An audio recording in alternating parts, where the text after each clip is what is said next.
Mengingat kekuatan dan situasi di Guiksu, siapa yang akan diam-diam menjadi penguasa Guiksu? Memikirkan hal ini, Fang Xing tidak dapat menahan rasa ngeri di dalam hatinya, seolah-olah dia telah memikirkan kemungkinan yang buruk. Bahkan selama 10 tahun ia mengembara di dunia, ia sering mendengar sebutan Sekte Tao Tertinggi. Ia tahu bahwa Sekte Tao Tertinggi telah berdiri di wilayah utara dan telah membentuk aliansi dengan negeri Ibel dan 4 lautan. Sekte itu adalah raksasa, dan mustahil sekte itu dihancurkan diam-diam atau direbut oleh seseorang. Jadi, hanya ada satu kemungkinan, bahwa Guiksu bersedia melayani orang itu sebagai tuannya. Siapakah di dunia ini yang memiliki kemampuan hebat seperti itu? Lao Xie, dasar orang menyebalkan, aku sangat percaya padamu. Kalau kau berani mempermainkanku, aku akan membasmimu. Fang Xing begitu marah hingga dia menggertakkan giginya. Menghadapi sekelompok biksu berjubah putih yang jelas-jelas merupakan pelayan penguasa Rerun Dewa, Fang Xing bahkan lebih kejam dalam tindakannya. Dua sayap emas muncul di belakangnya, yang merupakan 108.000 pedang milik klan Peng. Setelah pedang bulu emas muncul, mereka dengan cepat berubah menjadi cahaya hitam, dan sayap emas berubah menjadi sayap hitam. Itu adalah teknik baru yang diperoleh Fang Xing setelah memadukan seni pedang Ibel yang baru dipahaminya dengan 108.000 pedang. Itu didasarkan pada seni pedang Ibel dan mengambil bentuk 108.000 pedang. Setelah dilakukan, itu masih muncul sebagai dua sayap besar, tetapi tidak peduli kekuatan, kecepatan, atau bahkan perubahannya, itu jauh dari sebanding dengan sebelumnya. Begitu kedua sayap hitam besar itu melebar, mereka membentang tanpa batas. Akhirnya, masing-masing sayap menjadi berukuran 1000 kaki. Mereka menyebar ke kedua sisi, seperti dua awan gelap yang menghalangi langit. Semua biksu berjubah putih di depan mereka terperangkap dalam sayap pedang. Saya selalu menjadi orang yang merampok orang lain. Siapa pemilik desamu? Beraninya dia merampok saya. Ledakan. Sambil berbicara, dia mengepakkan sayap kirinya, dan tiba-tiba cahaya pedang yang tak terhitung jumlahnya jatuh dari langit, bagaikan hujan pedang. Di bawah naungan hujan pedang ini, para kultivator di bawah tahap Jin dan Tengah nyaris terpotong-potong dalam sekejap, sementara para kultivator di atas tahap Jin dan Tengah atau bahkan tahap Jin dan Besar semuanya meraung dan memasang pertahanan terkuat untuk menahan cahaya pedang yang tak terduga itu. Bagaimanapun, Fang Xing sekarang benar-benar berbeda dari masa lalu. Setelah 10 tahun mengalami cobaan dan kesengsaraan di dunia fana, dia tidak sepenuhnya memahami apa yang disebut Tao, tetapi dia memperkuat tekadnya untuk Tao selama 10 tahun ini. Dalam prosesnya, dia secara bertahap memperdalam pemahamannya tentang berbagai teknik Tao. Sekarang, ketika dia menggunakan berbagai teknik Tao yang telah dipelajarinya sebelumnya, kekuatan ilahinya telah meningkat lebih dari 3 kali lipat dan dia hampir mencapai titik di mana dia dapat mengangkat benda berat dengan mudah. Dia sendiri telah membuat perkiraan. Jika dia berhasil masuk ke Gunung Fengchan 10 tahun yang lalu, bahkan jika dia melawan Song Gishan, putra Dao yang murni, secara langsung, tanpa menggunakan roda penggiling kekacauan yang melukai dirinya sendiri dan orang lain, peluangnya untuk menang akan lebih dari 70%. Baginya, yang biasanya akan menghunus pisaunya jika ia yakin 30%, tidak ada perbedaan antara yakin 70% dengan yakin 100%. Sederhananya, tidak sulit bagiku sekarang untuk membasmi Nas Chen Sol, apalagi Golden Core ini. Katakan padaku, di mana keledai itu? Di mana Lao Xie lagi? Keluarlah dan temui aku. Dengan suara gemuruh yang dahsyat, dua sayap besar menutupi semua kultivator Jindan, dan bahkan seekor lalat pun tidak dapat terbang keluar. Fang Xing mengepakkan sayapnya dan meraung dengan ganas, menyerang tanpa ampun. Dalam sekejap mata, 7 atau 8 orang tewas di bawah sayap pedang Ibel. Ibel, beraninya kau membantai anggota klan Tai Hauku. Biksu berjubah putih dan 3 biksu Jin dan Mahayana lainnya semuanya terkejut dan marah. Salah satu dari mereka dengan cepat menyalakan jimat komunikasi ungu, dan kemudian mereka bertiga bergabung dan bersama-sama memanggil sinar cahaya kuning, yang bergemuruh seperti pilar besar yang condong ke langit. Di kehampaan, suara peri terdengar, dan di pilar ini, rantai besi yang tak terhitung jumlahnya terentang seperti tentakel, berguling ke arah Fang Xing seolah-olah bisa dipotong. Mengunci platform dewa, seiring dengan teriakan 3 biksu Jin dan Mahayana yang bergema, cahaya di pilar itu menjadi sangat menyilaukan. Teknik Mahakala, Fang Xing berteriak dengan suara rendah, dan mengepakkan kedua sayapnya yang besar, yang menimbulkan hembusan angin hitam, dengan lolongan hantu yang ganas di dalamnya. Pertempuran di Gunung Fengchan tidak diragukan lagi merupakan pelatihan intensitas tinggi untuk kultivasi Fang Xing. Meskipun pertempuran itu akhirnya menghancurkan fondasi Tao-nya, itu juga mengangkat keterampilan sihirnya ke tingkat yang sangat tinggi. Pada saat itu, ia menguasai berbagai keterampilan Tao, beberapa tinggi dan beberapa rendah, dan metode untuk menampilkannya juga berbeda, tetapi sekarang, ada tanda-tanda integrasi yang samar. Misalnya, Teknik mahakala ini didasarkan pada energi kematian primordial yang dulunya ada di rerun Dewa Taisang dan diaktifkan oleh bendera angin besar. Sekarang, itu juga ditampilkan dengan dua sayap besar ini. Ketika angin ini keluar, itu seperti manifestasi dari dunia bawah. Para biksu berjubah putih yang tertiup angin itu jiwanya tersedot satu demi satu, dan jatuh ke tanah seperti ikan mati. Kemudian, angin hitam itu tiba-tiba bertabrakan dengan cahaya ilahi yang keluar dari pilar emas, mencegah cahaya ilahi itu bergerak maju bahkan 1 inci pun. Tingkat kultivasi macam apa yang dimiliki anak ini? Bahkan jika kita bertiga bekerja sama untuk melakukan sihir penekan klan, kita tidak dapat melakukan apapun padanya. 3 Master Jin dan Mahayana dipenuhi kepanikan ketika mereka melihat semua pemuda di klan mereka terbasmi atau terluka, dan bahkan mereka bertiga pun tertindas. Haha, masih ada 1 poin lagi untuk bisa berfungsi sempurna seperti yang diharapkan. Melihat ini, Fang Xing terkekeh, menyingsingkan lengan bajunya, dan bersiap untuk mengambil tindakan sendiri. Sampai saat ini, dia hanya menggunakan sayap pedang ibel untuk melawan musuh, memperlihatkan kurang dari setengah kekuatannya. Namun kelebihannya terletak pada pertarungan jarak dekat. Namun, saat dia hendak bergerak, tiba-tiba terdengar suara lembut dari kejauhan siapa yang berani masuk ke Guiksu dan menyakiti orang. Anggota klan hentian patuhi perintahmu dan segera ambil tindakan untuk membantu anggota klan Taihao menangkap para perusuh. Benci Tianxi. Mendengar teriakan ini, Fang Xing sedikit terkejut dan menoleh untuk melihat. Namun, dari arah barat daya, sekelompok biksu berjubah kuning datang dengan kecepatan kilat, setidaknya ada 40 atau 50 dari mereka, dan yang di tengah adalah seorang wanita muda dengan gaun ungu, dengan basis kultivasi alam jin dan tengah. Di sekelilingnya setidaknya ada 3 biksu jin dan Mahayana dan 10 biksu dengan basis kultivasi di atas alam jin dan tengah. Mereka tampaknya memimpin jalan, dan setelah mendengar perintahnya, mereka dengan cepat membentuk formasi besar dan akan bergabung dalam pertempuran. Wanita itu adalah seorang kenalan, dia adalah Hen Tianning yang sudah 10 tahun tidak dia temui. Dasar kalian wanita jalang, dari awal aku sudah membiarkan kalian, klan Hentian, hidup, tapi sekarang kalian malah berani mengkhianatiku. Ketika Fang Xing melihat wajah yang dikenalnya, amarahnya semakin kuat. Tiba-tiba, 2 sayap besar pedang ibel berputar di sekelilingnya dan berubah menjadi domain pedang yang tidak bisa dihancurkan. Kemudian, dia bergegas menuju Hen Tianning seperti meteor. Sebelum formasi disiapkan untuk para kultivator di sekitar Hen Tianning, Fang Xing sudah menyerbu masuk. Dia membuat mereka sangat takut sehingga mereka segera menggunakan jimat sihir dan sihir mereka untuk menyerangnya seperti kekuatan yang luar biasa. Namun, domain pedang Fang Xing memblokir semua serangan dan dia bergegas menuju Hen Tianning hampir tanpa hambatan apapun. Meskipun Hen Tianning telah membuat kemajuan besar sekarang, dia masih belum sebaik sebelumnya di depan Fang Xing.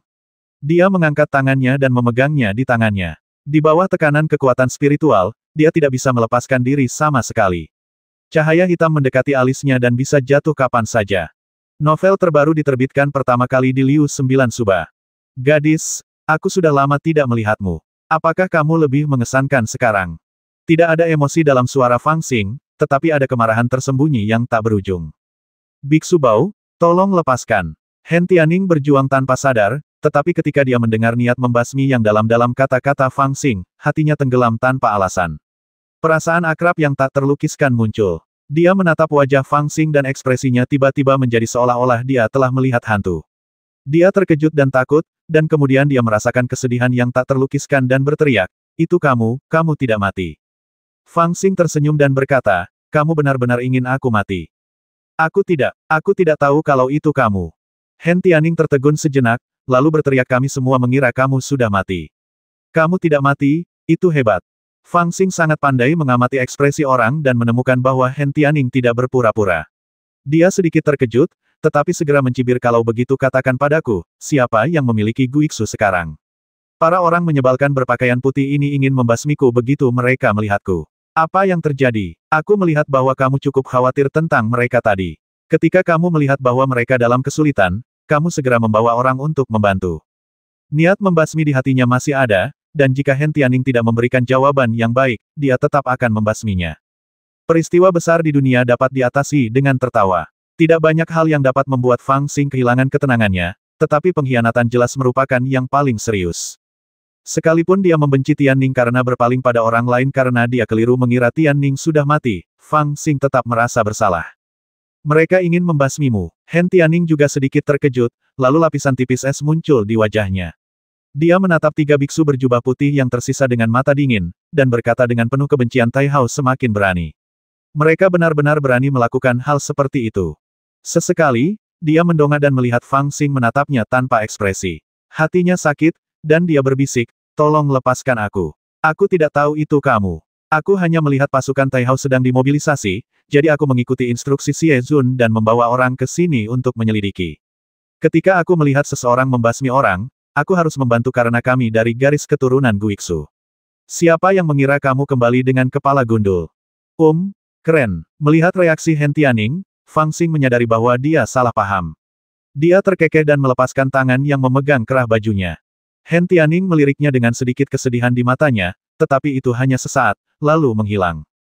Dia menatap ketiga biksu Jin dan Mahayana berjubah putih dengan wajah marah dan berteriak, tiga tetua klan Tai Hao, Tuan Muda Tai Hao belum menjadi penguasa Guiksu yang diakui oleh Xie Zun. Beraninya kau melakukan hal seperti itu kepada penguasa Guiksuku. Apakah kau mencoba memberontak? Anggota klan Hen Tianning, segera tangkap ketiga orang ini, lepaskan jimat ajaib, dan beritahu Guiksu bahwa penguasa Guiksuku belum mati. Cepat panggil semua suku untuk datang ke pertemuan. Para anggota klan Hentian pun menuruti perintah itu dan segera berbalik mengepung ketiga orang itu dan memulai perkelahian. Fang Xing tidak peduli dengan semua ini. Dia hanya mengerutkan kening dan menatap Hen Tianning dengan sedikit kekhawatiran di matanya. Hen Tianxi tampaknya tahu apa yang ingin dia katakan, dan berbisik aku tahu apa yang kamu khawatirkan. Masalah ini adalah cerita yang panjang, dan kita akan membahasnya nanti, tetapi aku dapat memberitahumu bahwa aku, Hen Tianxi, tidak mengkhianatimu, dan Si Zun telah menunggumu untuk kembali. Bukan si jahat tua yang mencoba menipuku. Hebat sekali. Pikiran Fang Xing yang tegang tiba-tiba menjadi rileks. Dia menyentuh dadanya dan bergumam, sial, aku takut setengah mati. Segala sesuatunya sangat rumit dan tidak dapat dijelaskan dengan beberapa kata. Setengah jam kemudian, anggota klan Hen Tianning telah menangkap tiga biksu Jin dan Mahayana berjubah putih. Namun, Fang Xing mencegah Hen Tianning memberitahu semua orang di Guiksu tentang kepulangannya. Dia hanya bertanya kepada Hen Tianning apa yang telah terjadi. Setelah memikirkannya dengan saksama, Hen Tianning tidak memaksa. Sebaliknya, dia tampak cukup khawatir dan dengan cepat memberitahu semua orang apa yang terjadi setelah dia pergi. 10 tahun yang lalu, kau pergi tanpa pamit. Kami tidak tahu apa yang terjadi. Xie Zun akhirnya membuat keputusan. Ia mengirim orang untuk mencarimu sambil menjalankan rencana besarnya. Ia mengumumkan kelahiran Dao tertinggi dan pergi ke wilayah utara Senzu untuk bergabung dengan negeri Ibel, klan laut, dan kekuatan lain untuk bersaing demi nasib Senzu. Segalanya berjalan lancar. Xie Zun, Tao Zi dari klan Feng Tian, dan senior Linglong dari klan Bai Yue semuanya berhasil menembus alam jin dan membentuk jiwa baru lahir. Mereka sangat kuat, terutama kultivasi Xie Zun yang tak terduga, cukup untuk menyelesaikan tugas besar membangun Dao Senzu. Namun, meskipun rencana keseluruhan berjalan lancar, masih ada beberapa kejadian yang tidak terduga. 7 tahun yang lalu, garis keturunan Tai Hao muncul dan benar-benar menemukan Xie Zun, meminta untuk dimasukkan ke dalam garis keturunan Tao Taisang. Xie Zun tidak tahu banyak tentang garis keturunan ini, jadi dia tentu saja tidak bisa menyetujui permintaan mereka. Namun siapa yang mengira bahwa garis keturunan ini benar-benar akan mengeluarkan dekrit untuk membuktikan identitas klan mereka, dan ternyata. Ketika sampai pada titik ini, Hen Tianning tidak dapat menahan diri untuk merendahkan suaranya. Setelah jeda, dia berkata, keturunan dewa sejati. Apa? Fang Xing tidak dapat menahan diri untuk tidak menggaruk telinganya, dan biksu kecil Sensiu di sampingnya juga menyentuh dahinya dengan bingung. Apa gunanya menjadi keturunan seorang yang abadi? Ada banyak sekali makhluk abadi yang bisa terbang di benua Tianyuan, dan ada banyak klan yang nenek moyangnya menghasilkan makhluk abadi sejati, bukan? Bahkan di Gunung Qingqiu, ada orang abadi yang naik ke surga di antara para leluhur, jadi itu bukan hal yang hebat. Jawaban yang diberikan oleh Hen Tianning membuat Fang Xing sedikit lebih mengerti. Tidak mungkin Lao Xie ketakutan ketika mendengar bahwa leluhur seseorang adalah makhluk abadi sejati, dan dengan bodohnya setuju untuk membiarkan sekelompok orang dengan asal-usul yang tidak diketahui bergabung dengan sekte Tao Taisang, bukan? Jika ini benar, maka saya harus mempertimbangkan untuk mengganti manajer. Tanpa diduga, ketika Hen Tianning melihat reaksinya, dia tersenyum pahit dan berkata, jika mereka adalah keturunan dari makhluk abadi biasa, maka itu tidak akan mengejutkan. Namun, suku Tai Hao ini tidak sesederhana itu. Para makhluk abadi dari leluhur mereka adalah mereka yang ada di masa lalu. Matanya sedikit menggelap saat dia menatap Fang Xing dengan saksama salah satu dari 10 dewa tertinggi. Ada sedikit keheningan. Setelah beberapa saat, Fang Xing melompat dan menepuk bahunya. Biksu muda Sensiu mengangkat kepalanya dengan bingung siapakah 10 Dewa Agung. Fang Xing terlalu malas untuk memperhatikan biksu itu. Dia benar-benar terkejut. Pada saat itu, dia menyadari mengapa Lao Xie tidak bisa menghentikan klan ini untuk bergabung dengan sekte Taois tertinggi. Sial, leluhur mereka sebenarnya adalah salah satu dari 10 dewa tertinggi. Ini benar-benar latar belakang keluarga yang sah. Dapat dikatakan bahwa mereka dilahirkan dengan kualifikasi untuk bergabung dengan sekte Taois tertinggi. Belum lagi Lao Xie, kurasa bahkan aku tidak bisa menghentikannya. Saya belum pernah mendengar bahwa 10 dewa abadi memiliki keturunan. Bukankah para dewa harus berpantang seperti para pendeta? Kok bisa ada yang melahirkan anak? Mengapa Anda menganggap diri Anda sebagai dewa jika Anda bisa melahirkan anak? Mengapa Anda tidak menjadi keledai yang bisa berkembang biak? Hen Tianning tidak memiliki banyak pikiran seperti yang dimilikinya, dan tersenyum pahit mereka mengeluarkan dekrit untuk membuktikan identitas mereka. Mereka memang keturunan dari Master Tai Hao, dewa ketujuh dari 10 dewa tertinggi. Selain itu, mereka juga tulus. Mereka hanya mengatakan bahwa leluhur mereka meninggalkan dekrit. Garis keturunan Tai Hao berasal dari Dao tertinggi, dan mereka akan menjadi murid Dao tertinggi selamanya. Sekarang mereka dapat melihat garis keturunan Dao tertinggi muncul kembali di dunia, mereka sangat bahagia dan bersedia untuk mengakui leluhur mereka dan melakukan bagian mereka untuk menghidupkan kembali garis keturunan Dao tertinggi. Menghadapi pernyataan seperti itu, bahkan Xie Zun tidak dapat menolak. Pada titik ini, dia sepertinya teringat sesuatu, dan tiba-tiba tertawa getir, menatap Fang Xing. Haha, sebenarnya, kendala terbesar Xie Zun adalah statusnya. Bahkan suku Guiksu kita terdaftar di daftar tertinggi, tetapi Xie Zun tidak memiliki nama. Dalam hal legitimasi, apalagi klan Tai Hao, bahkan kita lebih sah daripada Xie Zun. Ketika sampai pada titik ini, nada bicara Hen Tianning bukannya tanpa keluhan, tetapi Fang Xing hanya bisa mengupil, merasa agak tidak berdaya. Ini memang benar. Pada saat itu, nama-nama itu ditinggalkan di daftar tertinggi untuk menahan berbagai suku di Guiksu. Lao Xie adalah orang yang dia percaya, jadi tentu saja tidak perlu melakukan hal-hal seperti meninggalkan lampu kehidupan. Dan apakah suku Tai Hao itu ortodoks tidak diragukan lagi. Daftar tertinggi itu tidak kosong. Beberapa halaman pertama sudah penuh dengan rune. Setiap rune mewakili mantan murid sekte Tao tertinggi, atau bahkan mewakili garis keturunan suatu klan. Dia tidak memperhatikannya saat itu. Dan jika leluhur klan Tai Hao benar-benar salah satu dari 10 dewa abadi Dao tertinggi, maka mereka seperti klan Sun Long di masa lalu, dan dapat dianggap sebagai keturunan Dao tertinggi. Dengan cara ini, Lao Xie benar-benar orang luar dibandingkan dengan mereka, lagi pula, dia hanyalah seorang manajer umum. Hen Tianning menanyakan pertanyaan ini dengan maksud untuk bertanya. Melihat ekspresi Fang Xing, dia tahu bahwa masalah ini benar. Dia juga tertawa getir dan berbicara lagi, itulah sebabnya Xie Zun tidak punya pilihan selain mengakui masalah ini. Namun, dia juga memiliki perjanjian dengan klan Tai Hao. Dia hanya menangani masalah Guiksu atas nama mereka. Bahkan jika leluhur orang-orang ini adalah salah satu dari 10 dewa tertinggi, waktu telah berubah dan situasinya telah berubah. Tidak lagi sama seperti sebelumnya. Jika klan Tai Hao ingin mengakui leluhur mereka dan menjadi murid sejati Dao tertinggi, mereka memerlukan persetujuan dari satu-satunya keturunan Dao tertinggi dan mencantumkan nama mereka pada daftar Dao tertinggi. Klan Tai Hao setuju tanpa ragu-ragu. Yang ditunggu Xie Zun tentu saja kamu. Dalam keadaan seperti itu, kamu adalah satu-satunya yang memenuhi syarat untuk menolak mereka. Sayangnya, tidak ada yang menyangka bahwa kamu akan menghilang tanpa jejak selama 10 tahun, dan tidak ada yang tahu di mana kamu berada. Ketika Dao tertinggi didirikan, klan Tai Hao juga bekerja keras dan banyak membantu. Bahkan Xie Zun tidak bisa mengatakan apapun kepada mereka. Lu Fengxian tinggal di Guiksu untuk berlatih, dan hubungannya dengan klan Bai Yue dan klan Yuzhou menjadi lebih dekat.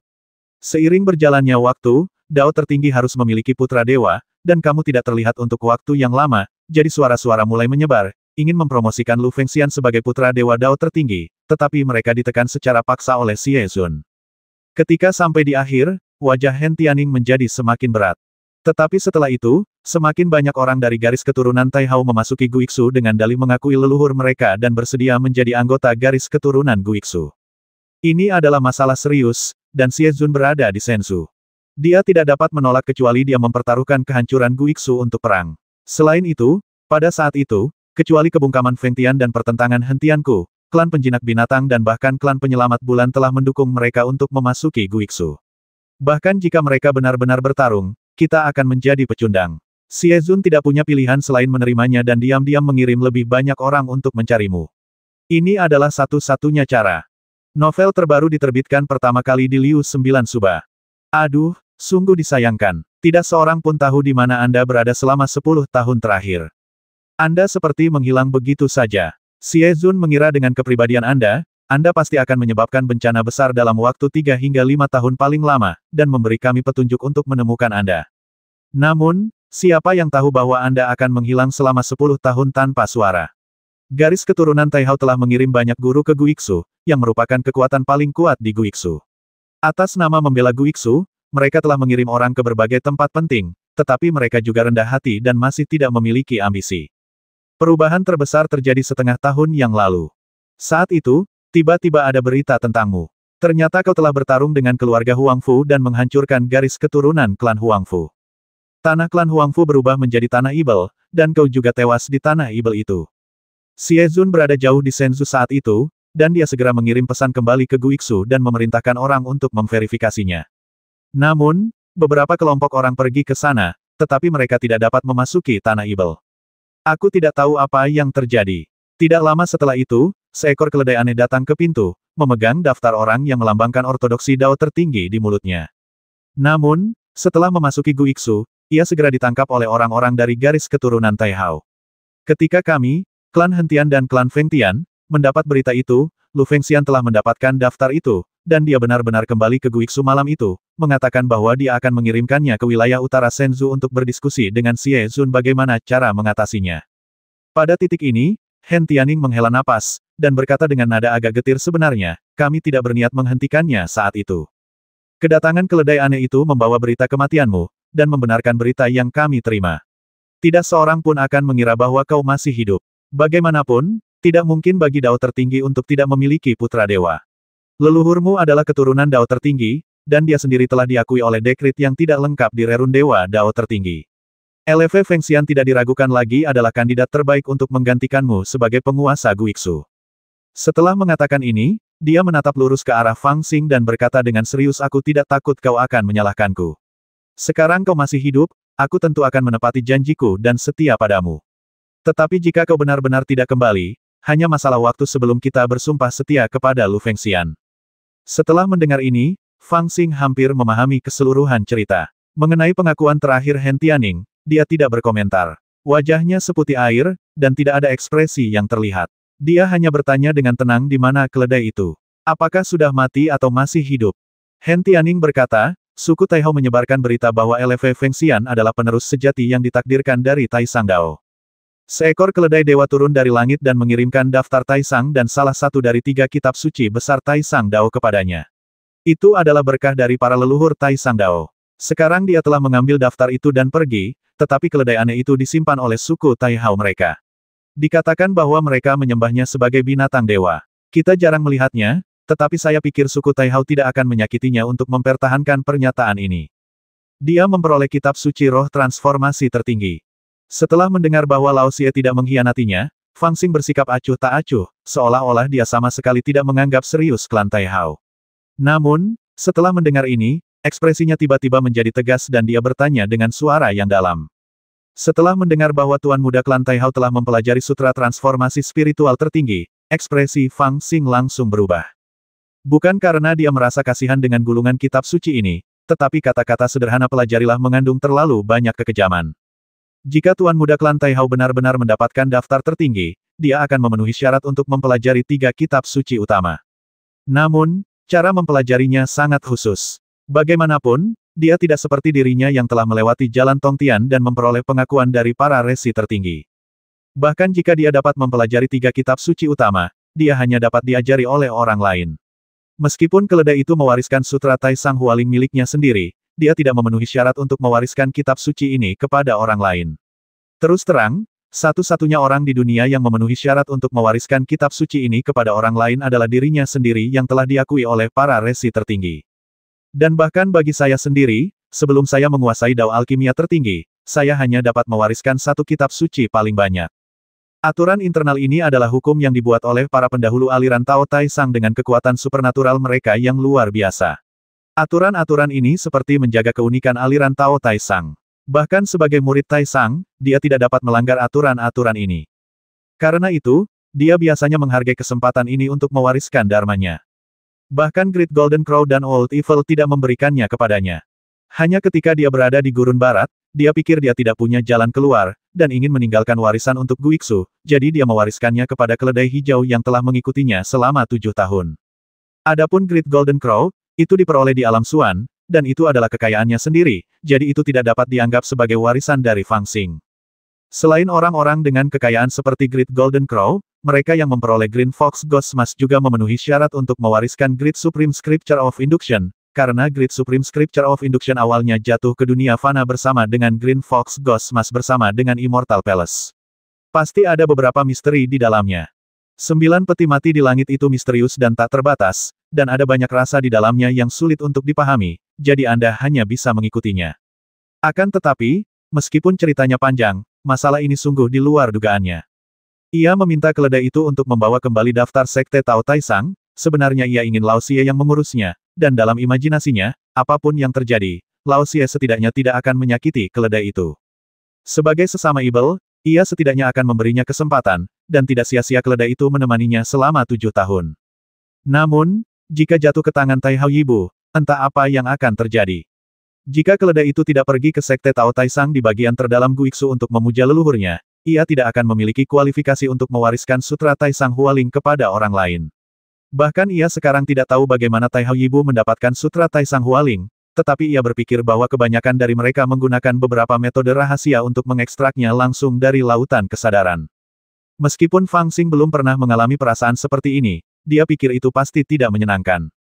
Karena itu, ia segera menyadari bahwa situasi keledai itu jelas tidak sebaik yang dikatakan Hen Tianning. Pastilah ia sangat menderita. Sekarang ia hanya berharap Tai Hao masih bisa mempertahankan hidupnya dan kerusakan pada lautan kesadarannya tidak separah yang ia perkirakan. Singkatnya, inilah yang terjadi. Sekarang pasukan Tai Hao telah tumbuh begitu kuat, bahkan Xie Zun pun tidak berdaya. Dan kau telah kehilangan tempatmu di daftar tertinggi, dan aku tidak tahu apakah kau punya cara untuk melawan. Begitu kau muncul kali ini, pasukan Tai Hao ingin menjatuhkanmu, yang berarti mereka siap untuk resmi memutuskan hubungan dengan mereka. Kita harus berhati-hati. Pasukan Tai Hao tidak hanya dipimpin oleh beberapa kultivator Mahayana Jindan ini. 3 bulan lalu, mereka mengundang seorang leluhur Yuanying. Namun, leluhur itu tidak mau tinggal di luar Rerundewa. Ia hanya tinggal di luar wilayah kekuasaan selama sebulan sebelum memasuki Rerundewa tertinggi, seolah-olah ia sedang mencari sesuatu. Sekarang, aku tidak tahu apakah pasukan Tai Hao telah memberitahunya berita tentang kemunculanmu. Jika ia mendapat berita itu, ia seharusnya datang paling lama dalam sehari. Apakah masih ada jiwa yang baru lahir? Mata Fang Xing berkedip sedikit, dan senyum muncul di sudut mulutnya. Hen Tianning tidak sesantai dia, dan berkata dengan sungguh-sungguh benar, senior Zidaoren dari klan Feng Tian juga telah berhasil membentuk janin, tetapi setelah kemunculan Tai Hao, sikap mereka terhadap Feng Tian Dao sangat tidak jelas. Sekarang karena kamu tidak memiliki daftar tertinggi, aku tidak tahu apakah aku masih bisa mengendalikannya. Jika dia mengambil tindakan, dia secara alami dapat melawan leluhur Tai Hao. Jika dia menolak untuk mengambil tindakan, pada titik ini, dia sedikit ragu-ragu, dan menghela nafas setelah waktu yang lama, dan berkata aku khawatir bahkan jika semua kekuatan klan Hen Tianku dikumpulkan bersama, itu tidak akan dapat menghentikannya untuk mengambil tindakan terhadapmu. Untuk mencegah perubahan apapun, yang terbaik adalah segera bergegas ke wilayah utara Shenzhou untuk membahas masalah penting dengan Xie Zun untuk mendapatkan tanggapan. Hehehe. Fang Xing meliriknya, tetapi tidak berkomentar. Dia tersenyum dan tidak mengatakan apapun. Hen Tianning menceritakan kisah ini, tetapi dia tidak tahu harus berkata apa. Dia merasa suasananya agak canggung. Dia ragu untuk berbicara. Setelah beberapa saat, dia tidak dapat menahan diri untuk tidak mengeluh. Saya mungkin dapat menebak niat Anda untuk memberikan daftar tertinggi kepada orang lain, tetapi, mengapa Anda membiarkan seekor keledai membawa daftar itu kembali? Jika Anda telah menemukan penerus baru untuk Guiksu, hal-hal mungkin tidak akan begitu sulit. Setidaknya divisi Tai Hao tidak akan mendapatkan daftar itu secara sah. Fang Xing tercengang mendengar kalimat ini. Keledai itu adalah penerus yang aku cari. Hen Tianning tertegun sejenak, tidak bisa berkata apa-apa lagi. Kamu menganggap seekor keledai sebagai tuan Guiksu kita. Fang Xing sedikit malu dan tertawa, tidak ada seorang pun yang kusukai di sekitarku saat itu. Apa yang salah dengan seekor keledai? Buddha berkata bahwa semua makhluk hidup adalah sama. Hen Tianning terdiam dan tampak tak berdaya. Tetapi biksu muda Sensiu mendengarnya dan tak dapat menahan diri untuk memuji saudaraku, kamu memang orang bijak. Oh, gadis ini sudah dewasa. Dia tidak semenyenangkan dulu. Fang Xing menatap Hen Tianning dengan sedikit penyesalan. Sejak dia menjadi kepala klan Hen Tian, Gadis ini telah kehilangan kepintarannya. Bagaimanapun, kau harus segera pergi. Aku baru saja memikirkannya. Sikap Feng Tian benar-benar mengkhawatirkan, dan kau terlalu penting. Karena seseorang dari Taihao telah menyerangmu, tidak ada ruang bagimu untuk melawan. Leluhur tua Taihao kemungkinan besar akan menyerangmu begitu dia melihatmu. Bagaimana dengan ini, kau bergegas ke wilayah utara Shenzhou dan membahas hal-hal penting dengan Xie Xun. Di Guixu, aku akan mengumumkan berita bahwa kau masih hidup, sehingga Taihao akan berhati-hati. Bagaimana menurutmu? Hen Tianning tidak tahu apa yang dipikirkan Fang Xing. Dia memikirkannya dengan saksama sejenak dan berkata dengan serius.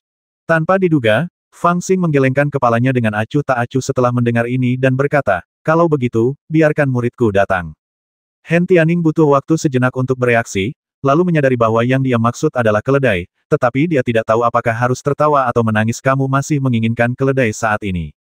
Fang Xing memutar matanya ke arahnya, dia murid tertuaku. Hen Tianning terdiam cukup lama sebelum akhirnya berkata, lupakan saja, aku akan mengirim pesan ke klan Feng Tian dan meminta senior Taois ungu untuk datang.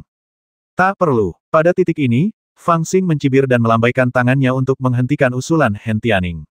Dia menundukkan kepalanya dan merenung sejenak, tetapi dia menemukan sebuah ide dan berkata, jika mereka punya ide sendiri, biarkan saja. Mengapa saya harus memberi mereka kesempatan untuk menunjukkan kesetiaan saya? Anda bahkan tidak perlu memberitahu orang lain bahwa Anda telah melihat saya. Anggap saja Anda tidak tahu apapun tentang apa yang terjadi hari ini. Setelah berkata demikian, dia berdiri, tersenyum pada Shen Xiu, dan berkata, adik kecil keledai botak. Shen Xiu memutar matanya tanpa berkata apa-apa. Kamu bahkan tidak memeriksa apakah kamu punya rambut. Fang Xing tersenyum dan menyentuh kepalanya yang botak, sambil berbisik, bagaimana kalau kita pergi dan mencari keberuntungan. Shen Xiu tercengang meminta sedekah. Fang Xingdao berkata kalian para biksu merampok orang tanpa meminta sedekah. Shen Xiu agak terdiam, tetapi dia samar-samar menebak apa yang dimaksud Fang Xing. Dia tidak punya waktu untuk membantah dan segera berdiri dan berkata, aku suka meminta sedekah ini. Tidak, aku tidak suka, tetapi kamu memaksaku untuk pergi, aku tidak bisa tidak pergi, itu benar-benar dosa. Setelah mengatakan ini, dia tiba-tiba menatap Fang Xing dan berkata, tapi bukankah kamu mengatakan bahwa Guixu ini adalah sarangmu? Fang Xing memutar matanya ke arahnya dan berkata, tidak bisakah aku merampok sarangku sendiri? Dahi, novel terbaru diterbitkan pertama kali di Liu 9 Suba. Belum lagi Shen Xiu, bahkan sepupunya dan ikan aneh itu, yang tampak acuh tak acuh dan menguping tidak jauh, memutar mata mereka. Kau, apa yang sebenarnya akan kau lakukan? Hen Tianning sudah bingung dan bertanya dengan bodoh. Fang Xing tersenyum bangga dan berkata, aku kembali kali ini untuk mengambil beberapa barang. Aku akan pergi setelah mengambilnya. Hen Tianning tertegun sejenak lalu masalah dengan divisi Taihao. Tentu saja kita tidak bisa membiarkannya begitu saja. Fang Xing melambaikan tangannya dan berkata dengan tegas, beraninya orang menyebalkan ini mengacaukan sarangku. Bagaimana aku bisa melampiaskan amarahku jika aku tidak memberi mereka pelajaran? Ketika aku menyempurnakan obat mujarab, aku akan pergi ke Shenzhou untuk mengacaukan sarang mereka juga. Itu juga bagus. Hen Tianning tiba-tiba merasa otaknya tidak cukup. Ayo, adik muda, pergi dan minta sedekah pada mereka. Semakin Fang Xing memikirkannya, semakin bahagia dirinya. Ia segera bertindak, melambaikan tangannya untuk memanggil biksu muda Shen Xiu, yang sudah melompat kegirangan. Ia kemudian bertanya kepada Hen Tianning tentang lokasi beberapa benda. Kedua biksu itu kemudian membawa sepupu tertua mereka dan ikan aneh itu dan bergegas menuju ke suatu arah di dalam Guixu dengan kecepatan kilat, meninggalkan Hen Tianning dan para Master Jin dan lainnya dari kelompok Hen Tian sendirian, tercengang dan tidak tahu apa yang sedang terjadi. Ini, Guru, apa yang harus kita lakukan? Setelah waktu yang lama, seorang kultivator Jin dan Mahayana dari klan Hen Tian bertanya dengan heran. Sehat, Hen Tianning juga sangat tertekan. Ia mengusap pelipisnya dan mendesah, ia selalu punya ide-ide aneh.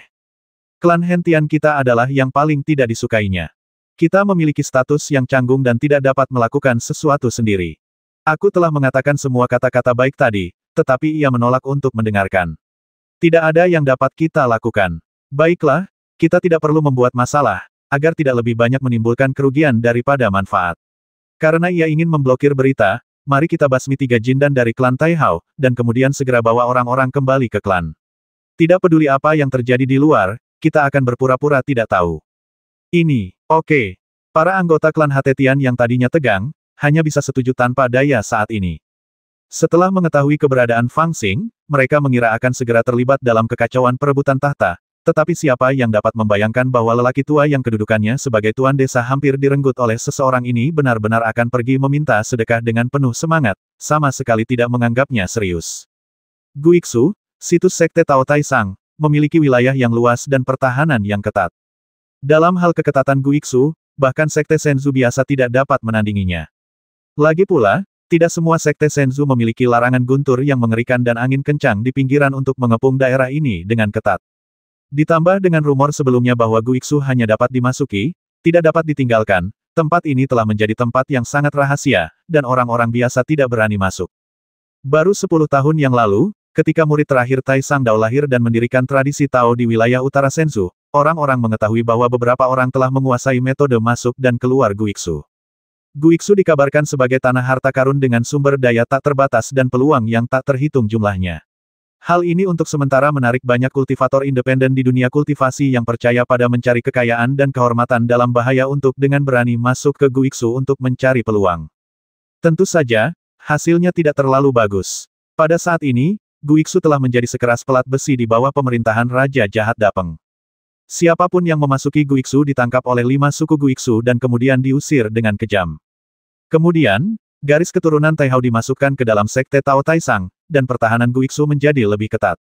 Garis keturunan Taihao tampaknya telah menganggap semua sumber daya di Guiksu sebagai milik mereka sejak awal. Sejak memasuki Rerun Dewa, mereka telah mengirim sejumlah besar orang untuk menjaga tepi Guiksu.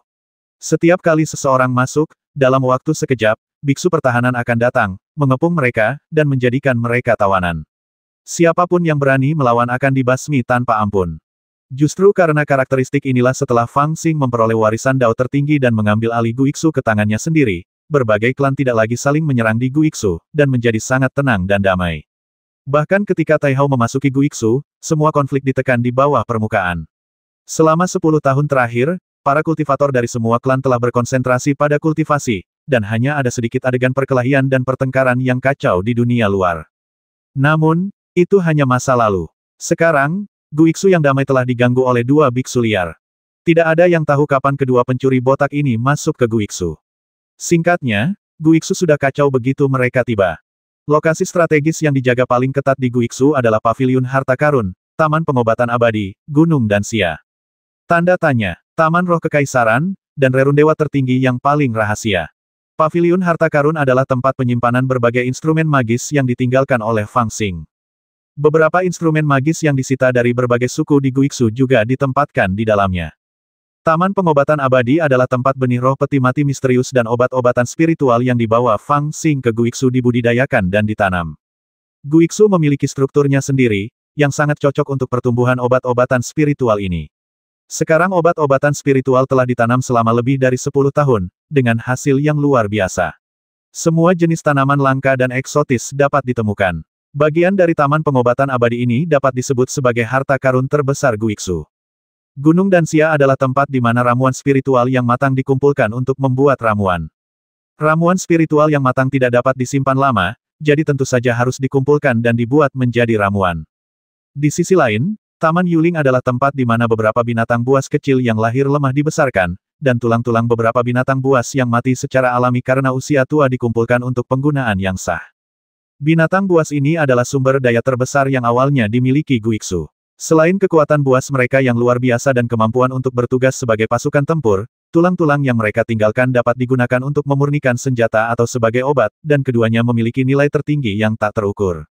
Semua itu tidak ada artinya bagi Fang Xing, yang sering bepergian ke seluruh negeri sendirian, tetapi bagi mereka yang mengabdikan diri untuk mengelola sekte atau keluarga besar, itu semua adalah harta yang tak ternilai dan dapat dianggap sebagai fondasi untuk mengembangkan kekuatan besar.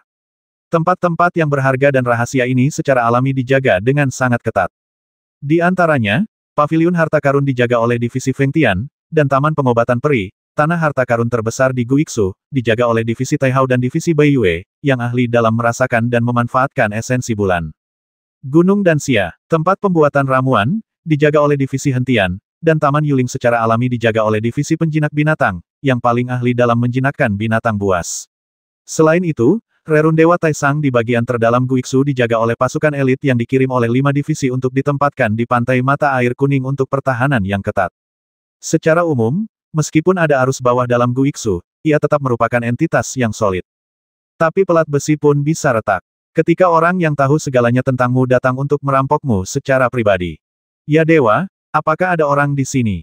Saya di sini untuk meminta sedekah. Yang pertama kali mengalami bencana adalah Taman Obat Peri. Sekarang, rangkaian 3 bukit rendah dan bergelombang ini ditutupi dengan formasi padat dan pertahanan yang kuat. Dari kejauhan, orang bisa mencium angin surgawi dan bahkan membentuk potongan-potongan awan spiritual, yang membuat orang meneteskan air liur saat melihatnya. Fang Xing dan Shen Xiu memilih tempat ini sebagai tempat pemberhentian pertama mereka. Mereka datang ke sini dengan kecepatan kilat, mendarat dari awan, berdiri di pintu masuk Taman Obat Peri, dan mulai berteriak dengan tangan di pinggul. Di Guiksu, dari mana biksu ini berasal? Dia benar-benar ingin meminta sedekah. Orang-orang yang ditempatkan di Taman Pengobatan Spiritual adalah 2 Jindan Mahayana dari klan Bai Yue dan 1 Jindan Mahayana dari klan Tai Hao. Ada juga lebih dari 20 kultivator alam Jindan dan lebih dari 100 kultivator alam pembangunan fondasi. Ketika mereka mendengar seseorang berteriak di luar, beberapa dari mereka segera datang. Setelah melihat Fang Xing dan Shen Xiu, mereka tampak sedikit aneh. Setelah berdiskusi dengan suara rendah, beberapa dari mereka melangkah maju dan bertanya, siapa kalian? Apakah kalian telah menerima sertifikat Dharma yang dikeluarkan oleh Tai Hao untuk membuktikan identitas kalian? Mengapa kalian di sini untuk mencari keberuntungan? Saudara keledai botak, beritahu dia karma macam apa yang kita cari. Fang Xing berbalik dan berkata kepada Shen Xiu dengan acuh tak acuh. Baiklah, kakak senior keledai botak. Shen Xiu tidak rela menderita kerugian apapun, jadi dia menanggapi Fang Xing, lalu melangkah maju dan berkata dengan keras, Amitabha, semua dermawan agung ada di sini untuk menunjukkan rasa hormat mereka. Kedua saudara lelaki saya dan saya berencana untuk meminta 30 manik-manik obat mutiara merah, 100 buah ganas 5 yang, 10 daun glasir berwarna 7 harta, dan 15 bunga pemurni hati dan kejahatan. Selain itu, kita dapat mengambil apapun yang paling mahal, dan beberapa ribu tanaman akan baik-baik saja. Apakah kedua pendeta ini bodoh? Anak buah Bai Yue dan Tai Hao yang menjaga Taman Pengobatan Peri tercengang dan tidak mempercayai pendengaran mereka. Meskipun ada banyak sekali tanaman obat langka dan ajaib di Taman Pengobatan Abadi, taman ini baru dibudidayakan selama belasan tahun. Banyak di antaranya yang belum mencapai masa produksi. Apa yang baru saja disebutkan oleh keledai botak kecil berpakaian putih itu hampir merupakan nilai produksi maksimum yang bisa didapatkan oleh Taman Pengobatan Abadi Guiksu saat ini. Belum lagi keledai botak yang tidak tahu detailnya ini, bahkan jika pemilik taman, Lu Fengxian, datang, mustahil baginya untuk memberikan semuanya. Tidak jauh dari situ, sepupu tertua yang mengikuti dengan malas di belakang, menyaksikan kesenangan itu, mendengar teriakan biksu kecil itu, tetapi sedikit terkejut, lalu mengangguk puas. Dengan pengetahuannya, dia dapat mendengar bahwa ramuan yang disebutkan oleh biksu kecil itu sebagian besar digunakan untuk menghilangkan roh jahat dan memperkuat segel. Tampaknya kedua keledai botak ini cukup menghormati tetua mereka. Apakah kamu punya sertifikat identitas yang dikeluarkan oleh Tai Hao? Tunjukkan segera, atau aku akan membasmimu tanpa ampun. Setelah beberapa saat terkejut, sang pemimpin berteriak keras dan terlalu malas untuk menjawab biksu muda Shen Xiu. Kau tidak akan memberikannya padaku. Kalau begitu, lakukan saja. Adik muda, ubahlah nasib ibunya menjadi. Fang Xing cukup lincah. Dengan teriakan keras, 2 sayap ibel pedang besar di belakangnya menyebar, menutupi langit dan bumi dalam kegelapan, menghalangi matahari. Oke, biksu muda Shen Xiu menggosok-gosokkan kedua tangannya, mengayunkan kedua lengan bajunya ke samping, dan menyerbu ke depan. Dengan kekuatan mereka berdua, kelompok kultivator yang menjaga kebun obat abadi ini bahkan lebih rapuh daripada obat-obatan spiritual di ladang obat. Mereka memukulinya begitu keras hingga membuat hantu menangis dan serigala melolong. Bahkan 2 orang dari klan Bai Yue dan 1 orang Jindan Mahayana dari klan Tai Hao tidak memiliki kekuatan untuk melawan mereka dan ditekan dalam hitungan menit. Kebun obat abadi yang besar ini seperti tempat kosong, dan mereka menerobos masuk dan mengambil obat-obatan spiritual dalam jumlah besar. Fang Xing membawa tas kain di punggungnya dan memasukkan apapun yang menurutnya berguna ke dalam tas itu. Biksu muda Shen Xiu bahkan lebih lincah. Dia membentangkan 2 lengan jubah biksunya dan menggulungnya menjadi 1 bagian. Bahkan sepupu tertuaku tidak dapat duduk diam lebih lama lagi. Dia melompat turun dari punggung ikan aneh itu dengan tali abadi yang terikat di tubuhnya, dan memerintahkan ikan aneh itu dengan melompat ikan jelek, cepatlah pergi, ada banyak hal baik di sini, petik semuanya. Apakah yang ungu itu adalah rumput Luanling? Legenda mengatakan bahwa bulu luan abadi jatuh ke tanah dan berubah menjadi. Petiklah. Yang berdiameter akar kuning muda, daunnya berwarna emas, bunganya seperti bintang, dan saripatinya dipancarkan dari waktu ke waktu, membentuk fase yang berbeda setiap hari dan setiap bulan. Ya dewa, apakah itu daun Xuan Huang yang legendaris? Bukankah itu telah punah di benua Tianyuan selama hampir 10.000 tahun? Petiklah dengan cepat, petiklah dengan cepat. Dan yang biru, bunganya sangat indah, petiklah untukku juga. Novel terbaru diterbitkan pertama kali di Liu 9 Suba. Fang Xing merasa tertekan melihat hiruk pikuk memetik buah. Ia melirik dan melihat Shen Xiu mencabut pohon buah peri yang panjangnya lebih dari 10 kaki dan dipenuhi buah merah. Batangnya sehitam besi hitam. Ia begitu marah hingga menendangnya dan berkata, dasar botak, memetik buah peri yang matang itu tidak apa-apa, tapi kenapa kau mencabut pohonnya juga? Shen Xiu terkekeh dan berkata dengan malu, kakak, bukankah kamu bilang ingin memohon keberuntungan? Fang Xing mengumpat dengan sedih, kau boleh meminta sedekah, tetapi kau tidak boleh merusak akarnya. Cepat atau lambat, semua ini akan menjadi milikku. Kita sudah sepakat sebelumnya bahwa kau boleh memetik yang matang, tetapi kau tidak boleh merusak akarnya, kau tidak boleh membuatnya punah, dan ikan kura-kura itu, kau tidak boleh mengambil tanahnya. Guiksu telah mengalami bencana terbesar dalam 10 tahun terakhir. 2 orang biksu, seorang wanita dengan tali abadi yang diikatkan di sekujur tubuhnya, dan seekor ikan aneh mulai merampok dengan gila-gilaan di Guiksu. Pertama, mereka pergi ke Taman Pengobatan Abadi, lalu ke Paviliun Harta Karun, lalu ke toko alkimia, lalu ke Taman Roh Kekaisaran.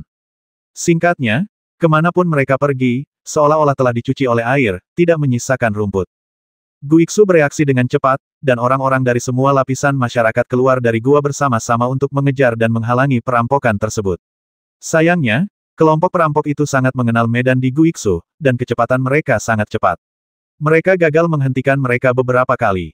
Dalam pertemuan sesekali, mereka juga menunjukkan kekuatan yang mengerikan. Orang-orang dari semua lapisan masyarakat tidak dapat menghentikan mereka, dan malah membasmi banyak orang.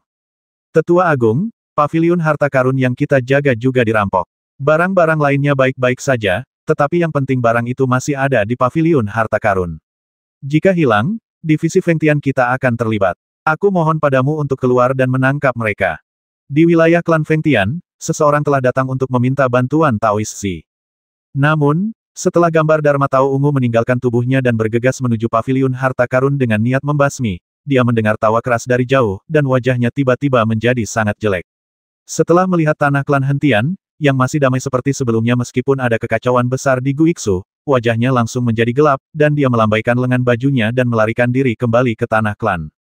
Biarkan saja mereka. Bagaimanapun, momentum di selatan sedang meningkat. Saya pikir Tuan Lu dari divisi Taihao pasti sudah tiba. Pendeta Taozi memiliki ekspresi yang sangat aneh di wajahnya. Dia memaksakan diri untuk menyendiri tanpa penjelasan apapun, meninggalkan sekelompok orang suku yang saling memandang dengan bingung. Apakah dia masih hidup dan di sini untuk mengambil barang-barangnya? Penjarahan ini, termasuk 2 pencuri botak, sepupu yang lebih tua, dan ikan aneh, benar-benar panen yang luar biasa. Berbagai obat langka dan ajaib, ramuan dan buah ajaib, ramuan kuno, tulang binatang aneh, semuanya diambil, yang lebih kaya dari yang diharapkannya. Fang Xing tahu bahwa ada hal-hal ini di Guiksu sebelumnya, tetapi dia tidak pernah menganggapnya serius. Baru setelah dia merampasnya hari ini, dia menghela nafas dari lubuk hatinya bahwa memang ada banyak hal baik di Guiksu. Tampaknya harta ini tidak berguna jika dibiarkan di sana, dan sangat perlu untuk merampasnya. Kakak, aku benar-benar terkesan padamu. Aku tidak tahu kalau kamu begitu kaya. 2 jubah biksu muda Shen Xiu tergantung, penuh dengan barang-barang, dan dia tidak tahu berapa banyak barang yang ada di dalamnya. Dia berkata sambil tersenyum. Bahkan sepupu tertua pun menunjukkan senyum puas yang langka. Sambil memasukkan barang-barang itu ke dalam gelang hijau zamrud di pergelangan tangannya, dia berkata kepada Fang Xing dengan ramah, sepupu kecilku, aku tidak akan bersikap sopan. Barang-barang ini hanyalah hadiah karena telah bertemu denganmu. Tiba-tiba aku merasa seperti aku dirugikan. Fang Xing menatap mereka berdua dan ikan aneh itu dan merasa sedikit kesal. Dia mengupil dan memutar matanya ke arah wanita yang kini menganggap dirinya sebagai sepupunya sepanjang hari. Dia berkata dengan nada meremehkan, kami bahkan tidak tahu apakah itu benar, mengapa kamu menerima hadiah? Ya, tentu saja, sepupu tertua menjawab dengan tegas, kamu kaya sekali, kamu pasti sepupuku. Saudaraku, kita hampir selesai mengambil semua barang. Bagaimana kalau kita mundur sekarang? Biksu muda Shen Xiu melihat ke dalam lengan bajunya dan tertawa sangat keras hingga dia tidak bisa membuka matanya. Siapa yang bilang kita harus mundur? Sekarang mari kita mulai. Mari kita selamatkan muridku saat kita melakukannya. Fang Xing mencibir 2 kali, melihat ke arah tempat suku Taihao berkumpul setelah memasuki Guiksu, menggertakkan giginya sedikit, dan berbisik, mereka adalah keturunan dari 10 dewa tertinggi, dan memang dapat dianggap sebagai orang-orang sah dari Dao tertinggi. Bahkan jika mereka ingin bersaing denganku untuk posisi penguasa Guiksu, itu masuk akal. Aku tidak punya alasan yang baik untuk main-main dengan mereka, jadi aku tidak akan berbicara dengan mereka. Karena kita sekarang adalah biksu yang meminta sedekah, mari kita pergi ke suku mereka dan meminta keberuntungan. Selain itu, Yuanying dari suku Taihao akan segera kembali, kan? Setelah mendengar apa yang dikatakannya, biksu muda Sensiu dan sepupunya yang tertua tertawa, tetapi mata mereka agak serius. Akhirnya aku mengerti maksud Fang Xing melakukan ini. Kupikir dia hanya main-main, tapi sekarang kupikir dia pasti sudah memikirkannya dengan saksama. Bukannya dia tidak mengerti aturan di permukaan, tapi dia terlalu memahaminya. Itulah sebabnya dia mengambil tindakan yang tampaknya bodoh tapi sebenarnya cepat dan tegas. Faktanya, inilah yang terjadi. Jika mereka berhadapan langsung, bahkan jika mereka menang, itu pasti akan menyebabkan kekacauan di Guiksu, dan bahkan menyebabkan pertikaian internal di antara 4 suku Guiksu. Pada akhirnya, tidak peduli siapa yang menang atau kalah, Guiksu akan kacau karena pertikaian internal. Satu-satunya pilihan sekarang adalah dengan cepat melenyapkan mata-mata yang ditanam oleh Taihao di Guiksu tanpa secara resmi memicu kekacauan di Guiksu, menyamar sebagai 2 biksu tak dikenal untuk meminta sedekah dan menyelesaikan beberapa masalah pada saat yang sama. Ini adalah pilihan terbaik sekarang, yang dapat mencapai tujuan sendiri tanpa mengungkap kontradiksi internal Guiksu kepada publik, sehingga menghindari perpecahan dini. Ketiganya memang pintar, tetapi mereka semua bertingkah seperti orang bodoh. Ketika Sensiu mendengar Fang Xing menyebut-nyebut Yuanying dari Taihao, dia langsung menepuk dadanya dan berkata, "Kakak, apakah kamu ingin berurusan dengan Yuanying itu? Biarkan aku membantumu. Aku tidak berbohong. Jika menyangkut urusan dengan Yuanying di alam Jindan, aku punya sedikitnya 9 cara untuk membasminya, 9 cara." Dengan raut wajah penuh harap, ia berkata, dorong aku, dorong aku, dorong aku, dan aku akan memberitahumu." Sepupu tertua dengan malas memegang sebatang jerami di mulutnya, mencibir, dan berkata, "Biksu kecil, Yuanying dari keluarga Taihao Lu tidak sebanding dengan barang-barang biasa itu. Sebaiknya kamu tidak berpikir bahwa semuanya begitu sederhana." Ketika dia mengatakan ini, dia tiba-tiba mengubah aksennya dan menatap Fang Xing sambil tersenyum dan berkata, "Tapi, aku juga punya cara untuk membasminya. Sepupu, jika kamu memohon padaku, aku akan memberitahumu." Salah satu dari mereka dipaksa untuk berbicara, sementara yang lain harus memintanya untuk berbicara.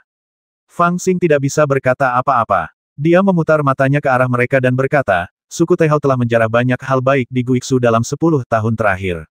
Apa yang baru saja kita rampok adalah sisa-sisanya. Mereka takut menimbulkan ketidakpuasan di antara suku-suku lain di Guiksu, jadi mereka tidak mengirimkan sumber daya tersebut. Tetapi selama periode waktu ini, mereka merasa telah memperoleh daftar tertinggi dan telah memahami garis hidup Guiksu, jadi mereka siap untuk bertindak. Bagaimana dengan ini? Jika kalian mengambilnya, aku akan mengambil 40% dan kalian masing-masing akan mengambil 30%. Desir. Pada saat yang sama, cahaya aneh melintas di mata sepupu dan Sensiu. Mereka saling memandang dan melihat bahwa mereka saling tertarik. Masalah alokasi ini, Sensiu berbicara setelah ragu-ragu sejenak. Jika kalian terus mendesakku, kalian masing-masing boleh mengambil 20%. Jika tidak berhasil, aku sendiri yang bisa mengalahkannya. Fang Xing sangat lugas dalam negosiasinya. Sensiu dan sepupunya berhenti berpura-pura dan berkata terus terang, setuju. Setelah sepupu tertua selesai berbicara, dia menggoyangkan tubuhnya dengan niat membasmi dan berteriak, lepaskan aku. Seberapa hebat jadinya jika 3 orang dengan kekuatan tak terduga, yang masing-masing punya kemampuan membasmi orang di luar level mereka, berkumpul. Bagaimanapun, pertahanan suku Taihao hancur berkeping-keping seperti kertas kasar. Formasi pelindung yang didirikan oleh para kultivator Yuanying dari suku Taihao untuk mencegah segala kemungkinan dengan mudah diekstraksi oleh sepupu tertua yang dilepaskan. Kemudian, para kultivator dari berbagai alam yang bergegas keluar dari suku dengan mata merah semuanya tercengang dan jatuh ke tanah setelah Sensiu membacakan sebuah bagian dari kitab suci.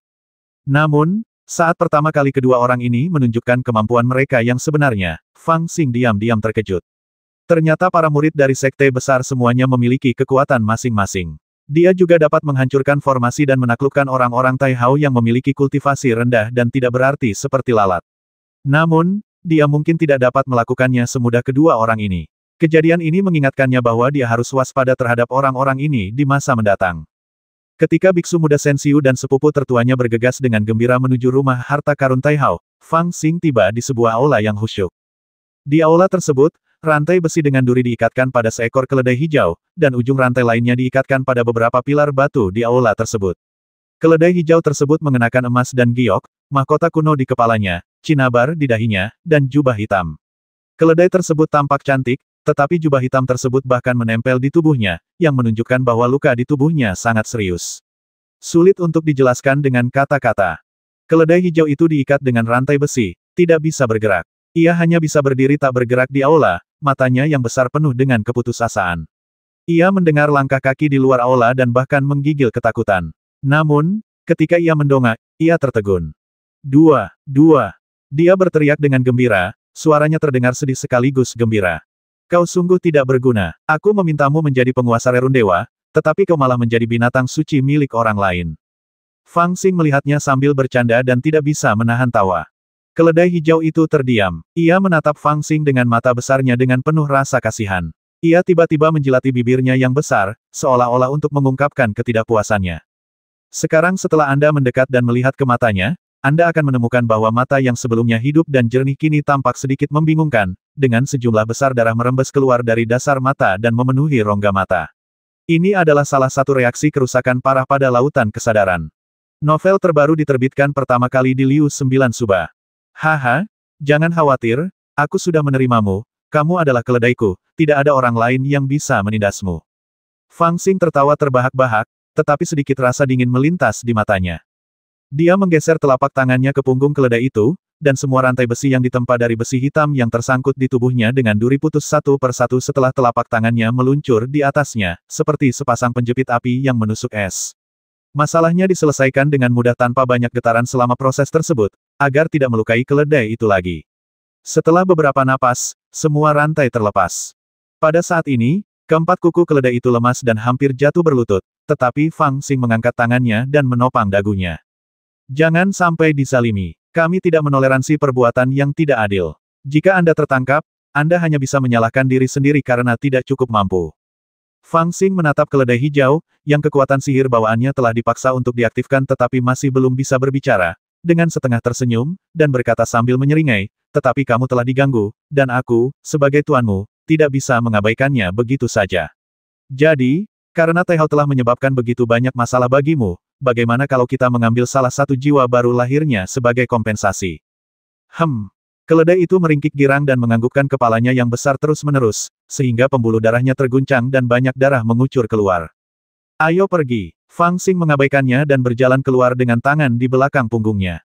Keledai itu menundukkan kepalanya dan mengikutinya dengan putus asa, seperti seorang anak yang telah dianiaya. Pada saat ini, di langit tempat Taihao menuju ke selatan, di atas 9 langit, terdengar suara angin kencang yang samar dan menakutkan datang dari jauh, seolah-olah ada gunung yang bergegas ke arahnya dari bagian paling selatan kehampaan dengan kecepatan yang tak terbayangkan. Suara angin yang disebabkan oleh penerbangan itu bahkan menggulung awan gelap di langit. Untuk sesaat, awan-awan di langit selatan berkumpul dan menyebar, dan awan hitam menekan kota. Kekuatan ilahi yang mengerikan membuat orang-orang terengah-engah. Kalian adalah keturunan dari 10 dewa tertinggi. Kalian dapat dianggap sebagai murid dari garis keturunan Tao tertinggi. Wajar saja jika kalian termasuk dalam garis keturunan Tao tertinggi. Aku tidak dapat menemukan alasan yang tepat untuk memarahi kalian. Bahkan jika kalian tidak mau kalah dengan orang lain dan ingin merebut posisiku sebagai penguasa Guiksu, itu adalah sifat manusia. Jika kalian memiliki kemampuan untuk merebutnya, aku tidak akan segan-segan melepaskan kalian. Namun, kalian telah merebut nama dari murid tertuaku, dan kalian bahkan secara paksa mengambil jiwanya dan mengambil metode rahasia yang kuwariskan kepadanya, meninggalkannya sebagai apa yang disebut binatang suci untuk membuktikan kebohongan kalian. Fang Xing berdiri di pintu masuk aula, dengan seekor keledai hijau berlumuran darah mengikutinya. Dia mengangkat alisnya dan menatap ke langit. Ia menoleh ke kiri dan melihat sepupunya di punggung ikan aneh itu, sedang menuju ke selatan. Sosoknya melintas cepat di antara awan-awan. Melihat ke kanan, bayangan putih biksu muda Sensiu melayang, muncul dan menghilang di wilayah klan Taisang. Mengetahui bahwa keduanya telah pergi untuk membuat pengaturan seperti yang dibahas sebelumnya, Fang Xing merasa lebih lega. Hari ini aku akan membasmi jiwa barumu demi keledai ini. Ledakan. Di langit selatan, awan hitam langsung mencapai puncak kepala. Di awan di atas, bayangan ramping turun, dan matanya yang dingin menyapu tanah klan Taihao yang hancur tak dapat dikenali, serta anggota klan yang tergeletak di tanah berkeping-keping, tanpa seorang pun tahu apakah mereka hidup atau mati. Matanya langsung diwarnai dengan aura pembasmi berdarah tebal, dan pikiran ilahinya mengguncang kehampaan, membentuk suara seperti guntur yang teredam, bergulir turun dari segala arah, dan bumi yang bergetar samar-samar meraung siapa penjahat ini yang menyinggung keluarga Luku. Bersamaan dengan teriakan itu, awan hitam besar membentuk corong, lalu bagian bawahnya yang runcing menusuk ke bawah dengan cepat. Para master di alam Naschen Soul Ancestor sangat kejam saat menyerang. Kekuatan sihir mereka turun dari langit dan menutupi seluruh langit. Kekuatan mereka sendiri sudah cukup untuk melampaui seorang kultivator Golden Core. Mereka yang kurang berani harus menyerah di bawah kekuatan ini dan tidak berani melawan. Penindasan terhadap wilayah kekuasaan selalu begitu brutal dan ganas. Namun, ini hanya berlaku untuk kultivator jin dan biasa. Fang Xing sekarang tidak dapat diukur dengan kekuatan kultivator jin dan biasa dengan cara apapun. Menghadapi awan hitam yang turun di atas kepalanya, dia malah merasakan keinginan yang tinggi untuk bertarung. Dia tiba-tiba mengeluarkan raungan panjang, dan suaranya seperti pedang yang naik ke awan. Pada saat yang sama, cahaya hitam terjerat di belakangnya, dan dalam sekejap, dua sayap pedang besar terbentuk. Dia mengangkatnya ke atas, lalu menamparnya ke bawah. Sosoknya melesat ke udara seperti kilat, dan menabrak awan hitam. Ledakan. Setiap inci awan hitam itu mengandung kekuatan mengerikan yang tak terlukiskan, dan setiap cahaya hitam dari sayap ibel pedang Fang Xing juga memiliki kekuatan yang ganas dan jahat. Kedua belah pihak saling bertabrakan, dan awan hitam itu tiba-tiba runtuh. Awan hitam yang bergelombang segera menyebar. Langit dan bumi berubah warna sesaat, dan suara hantu menangis dan serigala melolong entah dari mana terdengar samar-samar di kehampaan. Dalam radius 1000 mil, hampir gelap gulita. Setiap inci ruang dipenuhi dengan asap hitam yang mengandung kekuatan yang mengerikan, seolah-olah malam telah tiba. Fang Xing menggunakan kekuatan benturan untuk menyerbu awan hitam. Dia mengepalkan tinjunya, menginjak udara, dan meninju bayangan hitam yang tersembunyi di awan. Dengan kekuatan fisiknya saat ini, dia bergerak seperti naga yang mengaduk air, menyebabkan pusaran air di udara. Angin dan guntur muncul di sekelilingnya, dan kekuatannya meningkat dengan cepat. Pukulannya seperti gunung yang jatuh di kepalanya, dan tidak ada jalan keluar. Ledakan. Bayangan hitam itu tampaknya tidak menyangka kekuatan Fang Xing begitu kuat, dan tidak ada cara untuk menghindarinya. Dia mengangkat tangannya dan menangkis pukulannya. Saat tinjunya saling bertemu, kekuatan besar meletus dari titik kontak, membubarkan semua asap hitam di sekitarnya. Pada saat yang sama, bayangan hitam itu mengerang, dan jubah di tubuhnya berdesir. Dia mundur lebih dari 10 kaki sebelum akhirnya berhenti. Sudah ada niat membasmi di matanya yang jernih. Di balik jubahnya, otot-otot di bagian dalam kakinya yang seputih salju terus bergetar.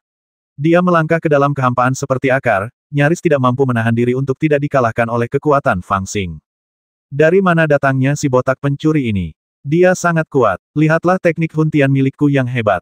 Leluhur Yuanying dari suku Taihao menggertakkan giginya, berteriak lagi, dan menggambar lingkaran dengan tangannya, menyebabkan awan hitam berubah.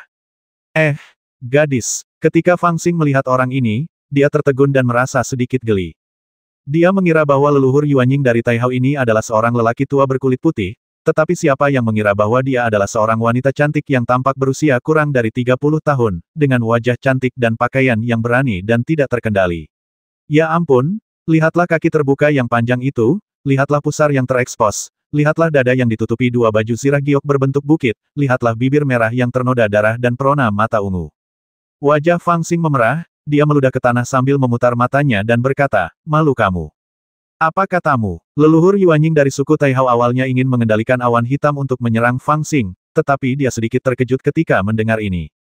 Fang Xing mengangkat tangannya untuk menutupi matanya, tetapi jarinya kembali memperlihatkan celah. Dia mengumpat pada kultivator wanita Naschen Soul, "Aku berbicara padamu. Kau adalah leluhur Naschen Soul. Tidak apa-apa kau terlihat begitu muda, tetapi lihat apa yang kau kenakan. Gadis macam apa yang tidak memakai celana? Yang lebih parah lagi adalah rokmu sangat pendek, mencapai pangkal pahamu. Dan itu pusarmu. Apa kau tidak takut masuk angin? Kau sangat tidak tahu malu, bah." Sambil mengumpat dia meludah ke tanah. Kultivator wanita Yuanying tercengang. Alisnya terangkat dan dia berteriak dengan marah, "Siapa yang kau marahi, Biksu Bao? Fang Xingdao, aku akan memarahi siapapun yang berpakaian seperti ini. Bagaimana mungkin seorang pendeta Bao sepertimu punya begitu banyak tipu daya? Itu menunjukkan bahwa kamu sangat tidak suci." Leluhur Yuanying dari Sekte Taihao sangat marah hingga wajahnya memerah, dan dia memarahi Fang Xing dengan suara gemetar. Fang Xing menutup matanya dengan tenang. Siapa yang tahu? Aku akan membasmimu. Leluhur Yuanying dari Taihao ini tidak sebanding dengan Fang Xing dalam hal memarahi orang. Setelah beberapa patah kata saja, dia sudah marah. Dengan lambaian tangannya, dia menciptakan awan hitam yang bergulung-gulung, yang datang ke arah Fang Xing seperti gelombang pasang yang mengamuk. Suaranya dapat terdengar di antara gelombang, dan dia sangat marah dan ingin membasmi aku. Boleh memakai apapun yang aku mau, apa urusanmu? Dasar biksu liar, siapa yang menyuruhmu melihat pahaku? Siapa yang menyuruhmu melihat perutku? Siapa yang menyuruhmu melihat dadaku? Dengan setiap kutukan, aura pembasmi meningkat, dan langit di atas suku Taihao hampir berubah menjadi lautan awan yang luas. Wanita berpakaian ini tidak lain adalah Eleve Mei Mei, leluhur Nas Chen Sol dari suku Taihao. Meskipun dia belum terlalu tua, dia sudah menjadi kultivator Nas Chen Sol sejati. Di era sebelumnya, dia juga seorang kultivator jenius yang berbakat. Jika bukan karena ini, suku Taihao tidak akan mempercayainya untuk memimpin Guiksu. Setelah dia tiba di Guiksu, dia segera memasuki Rerun Dewa Taisang, mencoba menemukan lokasi kolam guntur keberuntungan yang tercatat dalam catatan leluhur abadi. Sayangnya, setelah mencari di Rerun Dewa Taisang selama 2 bulan, dia tidak menemukan apapun. Ketika dia hendak masuk lebih dalam, dia menerima jimat peringatan dari anggota sukunya. Jimat itu hanya bisa digunakan untuk komunikasi darurat, tetapi tidak bisa menjelaskan secara rinci. Oleh karena itu, dia hanya tahu bahwa orang-orang Taihao di dalam Guiksu terancam, tetapi dia tidak tahu apa yang sebenarnya terjadi. Awalnya, dia mengira beberapa suku Guiksu memberontak, tetapi setelah tiba, dia terkejut karena tidak ada gerakan aneh di sekitar Guiksu. Sebaliknya, ada seorang biksu berjubah abu-abu berdiri di depan aulanya sendiri, dengan seekor keledai di belakangnya. Meskipun dia terkejut, dia segera menentukan siapa lawannya. Keledai itu seharusnya dikurung di aula, tetapi sekarang setelah dia diselamatkan, akan benar untuk mengikuti biksu itu dan menangkapnya terlebih dahulu. Namun, melihat biksu ini bukan jin dan, dia pikir dia akan mudah ditangkap, tetapi dia tidak menyangka bahwa dia begitu kuat. Setelah pertarungan pertama, dia tidak dapat melakukan apapun padanya dan hampir menderita kekalahan besar. Dia sudah marah, dan biksu liar ini melirik pahanya dengan tatapan licik dan bahkan berani memarahinya karena tidak tahu malu. Apakah ada keadilan di dunia ini? Sebagai wanita cantik yang terkenal di dunia kultivasi generasi sebelumnya, Lu Mei Mei selalu dikenal karena pakaiannya yang berani. Banyak sarjana Tao yang tidak menyukainya, tetapi terintimidasi oleh identitas dan kultivasinya dan tidak berani berbicara. Namun hari ini, dia dibenci oleh seorang biksu liar secara langsung. Di tengah lapisan amarahnya, dia telah mengerahkan seluruh kekuatannya dan tidak lagi menganggap Fang Xing sebagai ramuan emas biasa. Ledakan-ledakan-ledakan, awan hitam saling bertautan, mengandung banyak hukum yang membatasi, dan menyapu ke arah Fang Xing. Jangan salahkan aku tidak melihat dadamu. Novel terbaru diterbitkan pertama kali di Liu 9 Suba. Fang Xing membalas dengan keras, lalu menggosok kedua tangannya dan berkata sambil terkekeh, hari ini aku akan menerima ibel milikmu ini. Setelah mengatakan itu, dia melambaikan tangannya, dan sepasang sayap pedang ibel di belakangnya berguling ke depan. Cahaya pedang yang tak berujung mematahkan hukum pemenjaraan di awan hitam, dan Fang Xing bergegas maju lagi dengan ekspresi serius di wajahnya, seolah-olah ditutupi dengan cahaya Buddha. Tangannya membentuk cakar harimau yang menuruni gunung dan cakar naga 9 hari yang menyebarkan hujan, menembus awan hitam tak berujung di kehampaan, dia meraih Lu Mei Mei yang berada 100 kaki jauhnya. Dasar biksu bau, tak tahu malu. Melihat kejadian ini, wajah Lu Mei Mei menjadi merah, dia mengumpat dengan keras, melambaikan tangannya dan melemparkan jepit rambut giok, sedangkan tubuhnya dengan cepat terdorong mundur. Retakan, jepit rambut giok itu memancarkan cahaya ilahi yang tak berujung, dan itu jelas merupakan senjata misterius tingkat tinggi dengan kualitas tinggi. Namun, sebelum cahaya ilahi itu mekar sepenuhnya, Fang Xing meraihnya di tangannya, menjepitnya dengan 5 jarinya, dan menghancurkannya menjadi beberapa bagian, membuat Lu Mei Mei ketakutan hingga berkeringat dingin. Fang Xing menghentikan serangannya dan dengan marah mengumpat, mengapa aku tidak tahu malu lagi? Lu Mei Mei tidak mau berdebat dengannya. Dia mengangkat senjata sihirnya dan mengutuk, beraninya kau menggunakan cara bertarung yang kotor seperti itu. Fang Xing menunduk menatap cakarnya dan berkata dengan heran, aku Jindan dan aku ingin melawanmu, seorang Yuanying.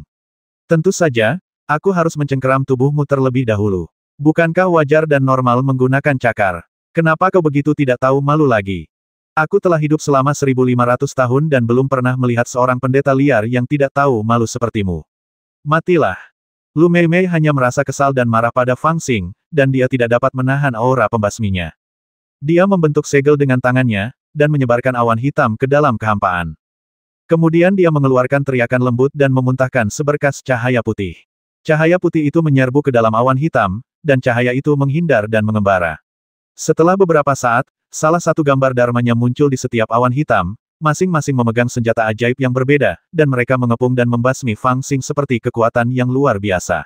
Di antara sosok yang tak terhitung jumlahnya, tubuh aslinya tersembunyi, yang merupakan kekuatan magis gambar dharmanya yang selalu berubah. Pada titik ini, dia tidak mau lagi berdebat dengan Fang Xing, jadi dia menggunakan gambar dharmanya untuk membasmi pencuri botak itu terlebih dahulu. Tetapi dia tidak pernah menyangka bahwa Fang Xing juga marah saat ini, dan menatapnya dengan ekspresi sedih dan geram. Usianya 1500 tahun, kau tak tahu malu. Ledakan, Fang Xing tiba-tiba meletus, kekuatan dahsyat muncul di tubuhnya, sayap pedang Ibel menamparkan kekosongan, dan tangannya mengepal lagi, seperti seekor naga yang terbang di langit, melesat ke arah Lu Meimei di langit. Kekuatan dahsyat itu terpusat padanya, dan menyapu seluruh kekosongan dengan bantuan sayap pedang Ibel, menyapu gambar Dharma Lu Meimei satu demi satu, tanpa ampun seperti angin musim gugur yang menyapu daun-daun yang jatuh. Aku memintamu untuk bersikap muda. Biarkan kamu berpura-pura muda. Biarkan kamu berpura-pura muda. Saya pikir dia seorang wanita muda, tapi ternyata dia monster berusia 1500 tahun. Otang pembawa sial, monster tua Wan Luo baru berusia sekitar 1100 tahun, yang merupakan umur panjang yang langka di alam Jindan. Wanita ini sebenarnya lebih tua darinya, yang terlalu memalukan. Mengapa kamu mengenakan pakaian yang begitu terbuka pada usia 1500? Aku pikir kamu cantik, itu benar-benar dosa, dosa yang sangat besar. Fang Xing sangat marah sehingga dia menyerang seperti badai. Pada saat ini, Lu Meimei menciptakan ribuan klon, masing-masing dengan senjata ajaib dan kekuatan yang mengerikan, tetapi mereka semua dipotong olehnya dan jatuh ke dalam kehampaan. Keledai botak ini sungguh ganas. Mungkinkah dia dari kuil Lingshan? Lu Meimei, seorang kultivator Naschen Soul yang bermartabat, merasa takut dengan serangannya yang ganas. Dia tidak dapat menahan diri untuk tidak memikirkan kuil Lingshan, satu-satunya tempat suci Buddha yang bahkan tidak berani diremehkan oleh Sekte Senzu. Menurutnya, satu-satunya tempat yang dapat mengajarkan seorang murid untuk mencapai alam inti emas, yang kekuatannya tidak kalah dengan alam Naschen Soul, adalah kuil Lingshan yang misterius, bukan?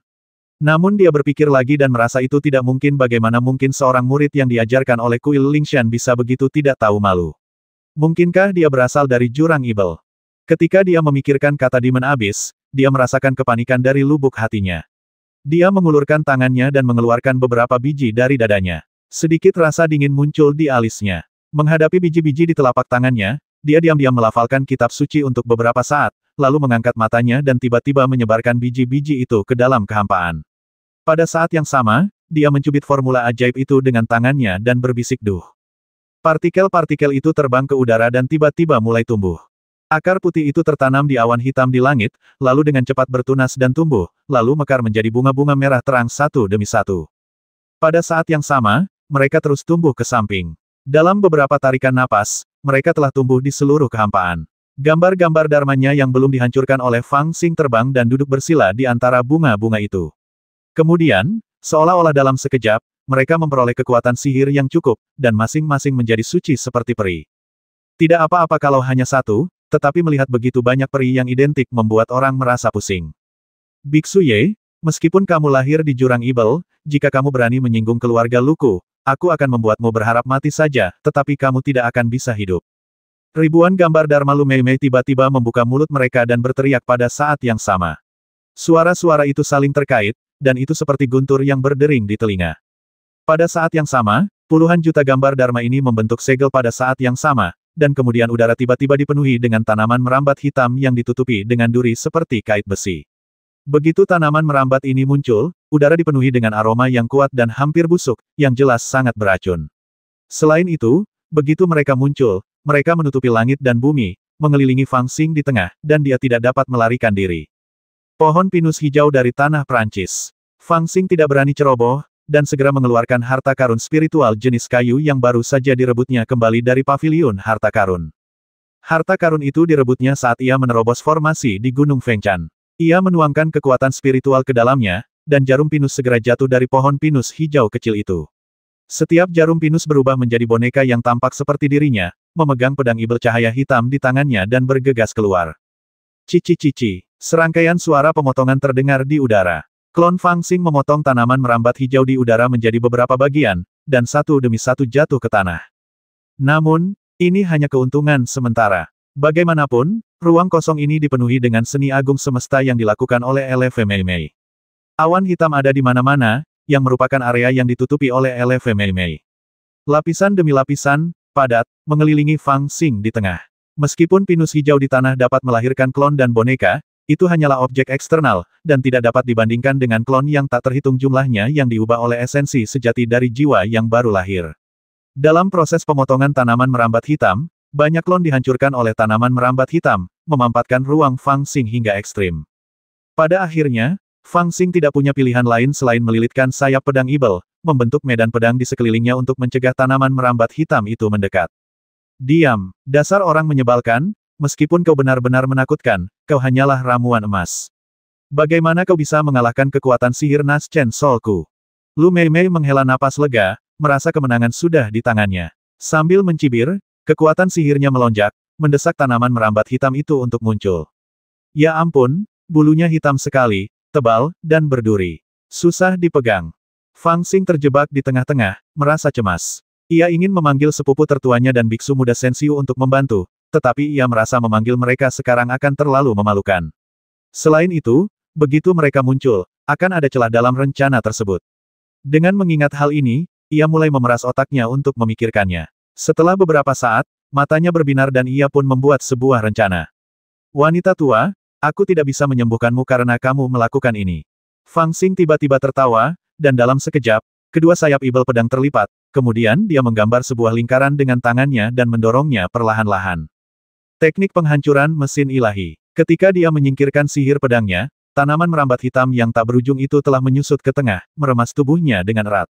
Namun, tepat ketika tanaman merambat hitam itu hendak mendekatinya, kabut abu-abu tiba-tiba muncul di antara kedua tangannya. Saat dia mengaktifkan formula sihirnya, kabut itu tiba-tiba membengkak, menggulung dan menutupi sebagian besar kehampaan dengan warna abu-abu, lalu menyebar ke sekitarnya. Ketika tanaman merambat hitam yang mengerikan itu bersendewa dengan kabut abu-abu, mereka menjadi seperti rumput liar yang terkena embun beku. Vitalitas mereka berangsur-angsur layu dan mereka terus menyusut dan menggulung. Akhirnya, mereka langsung berubah menjadi tanaman merambat yang layu dan patah dan jatuh ke tanah satu demi satu. Rasa layu ini bahkan menyebar di sepanjang tanaman merambat hitam ke bunga-bunga aneh yang tumbuh di awan hitam, dan bahkan ke gambar Lu Mei Mei yang duduk bersila di antara bunga-bunga. Ini adalah seni dewa dari keluarga Huangfu.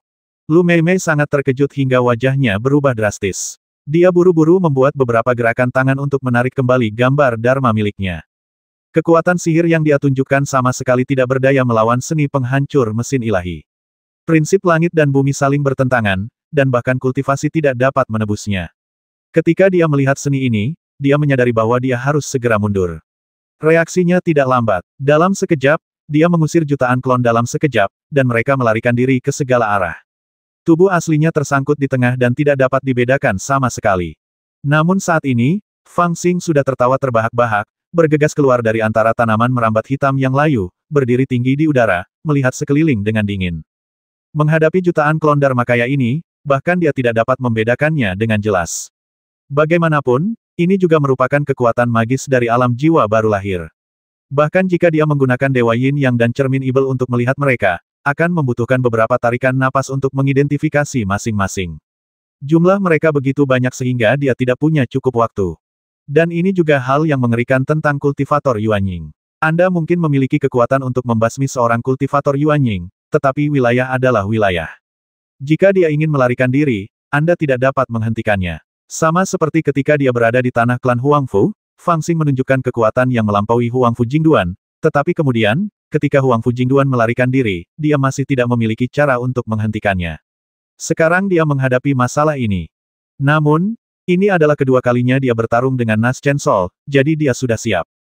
Melihat gambar Dharma jiwa baru lahir yang berjejer rapat dan terbang ke segala arah di angkasa, Fang Xing tidak merasa cemas maupun tidak sabar, dan berteriak keras, sekarang giliranmu untuk bertindak.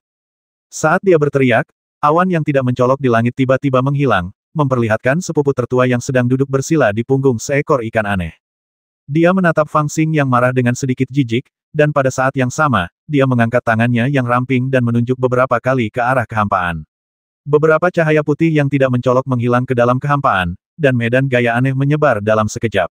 Medan gaya ini telah menyebar diam-diam di kehampaan di sekitarnya, dan sekarang dipanggil olehnya, dan segera mengungkapkan kekuatannya yang mengerikan. Formasi Tianyan menyegel semua roh. Sepupuku melantunkan dalam hati, lalu mengangkat tangan rampingnya ke udara dan perlahan-lahan mengatupkannya. Wus, wus, wus. Dunia tampak hening sejenak, lalu sesuatu yang aneh terjadi. Citra Dharma Lu Mei Mei, yang telah berubah menjadi jutaan bentuk, tiba-tiba terpengaruh oleh kekuatan aneh dan menyerbu tubuhnya secepat kunang-kunang. Dia bersembunyi di antara banyak citra Dharma, membuatnya sulit membedakan yang asli dari yang palsu.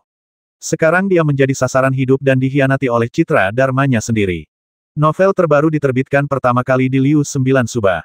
Jika kamu melarikan diri setelah semua ini, bukankah semua persiapanku akan sia-sia? Fang Xing mencibir dan mengulurkan tangan ke tubuh asli Lu Mei Mei yang ketakutan. Dengan kekuatannya saat ini, dia bisa melawan kultivator Naschen Soul tingkat rendah dan tidak membutuhkan bantuan apapun. Alasan dia meminta bantuan sepupu tertuanya dan biksu muda Sensiu adalah untuk mencegah leluhur Naschen Soul dari sekte Taihao ini melarikan diri. Mereka bahkan menyergap para pembantu. Lu Mei Mei menggertakkan giginya dan berkata, mengapa begitu banyak anak muda yang kuat tiba-tiba muncul? Melihat Fang berlari ke arahnya dengan niat membasmi yang tak terbatas, dia begitu takut hingga jantungnya berdegup kencang sesaat. Kemudian dia menggertakkan giginya dan berlari ke bawah. Saat dia melihat orang yang masih hidup berlari ke tanah, cahaya kuning samar tiba-tiba muncul di tanah, menyebar seperti air mengalir. Setelah beberapa saat, cahaya kuning itu menghilang, dan seluruh orang itu menghilang tanpa jejak. Teknik melarikan diri dari bumi. Fang Xing dan sepupunya sama-sama tertegun, menatap kosong ke bawah. Jenis mantra ini bukanlah mantra tingkat tinggi, tetapi merupakan metode kuno yang sudah ada sejak lama. Para kultivator pada waktu itu belum secanggih sekarang dalam seni terbang. Mereka yang bisa terbang di udara hanya bisa menjelajahi dunia jika mereka memiliki sayap atau mencapai tahap Naschen Soul atau lebih tinggi. Kultivator lain mengembangkan teknik melarikan diri 5 elemen berdasarkan karakteristik 5 elemen, yang juga sangat misterius. Namun, seiring dengan perubahan dalam dunia kultivasi, teknik melarikan diri jenis ini hampir punah. Tidak seorang pun menduga akan melihat teknik melarikan diri semacam ini saat ini. Hahaha. Beberapa saat kemudian, sebuah bayangan putih tiba-tiba menerobos tanah dan terbang ke langit ratusan mil jauhnya. Sosok itu tidak lain adalah Lu Mei Mei, jiwa baru lahir dari divisi 1 Taihao. Dia melarikan diri ratusan mil dalam sekejap. Meskipun tidak jauh, dia telah melarikan diri dari jangkauan formasi yang dibentuk oleh sepupunya yang tertua. Dia melihat ke arah ini sambil mencibir dan berteriak dengan muram, beberapa junior jin dan ingin menjebakku.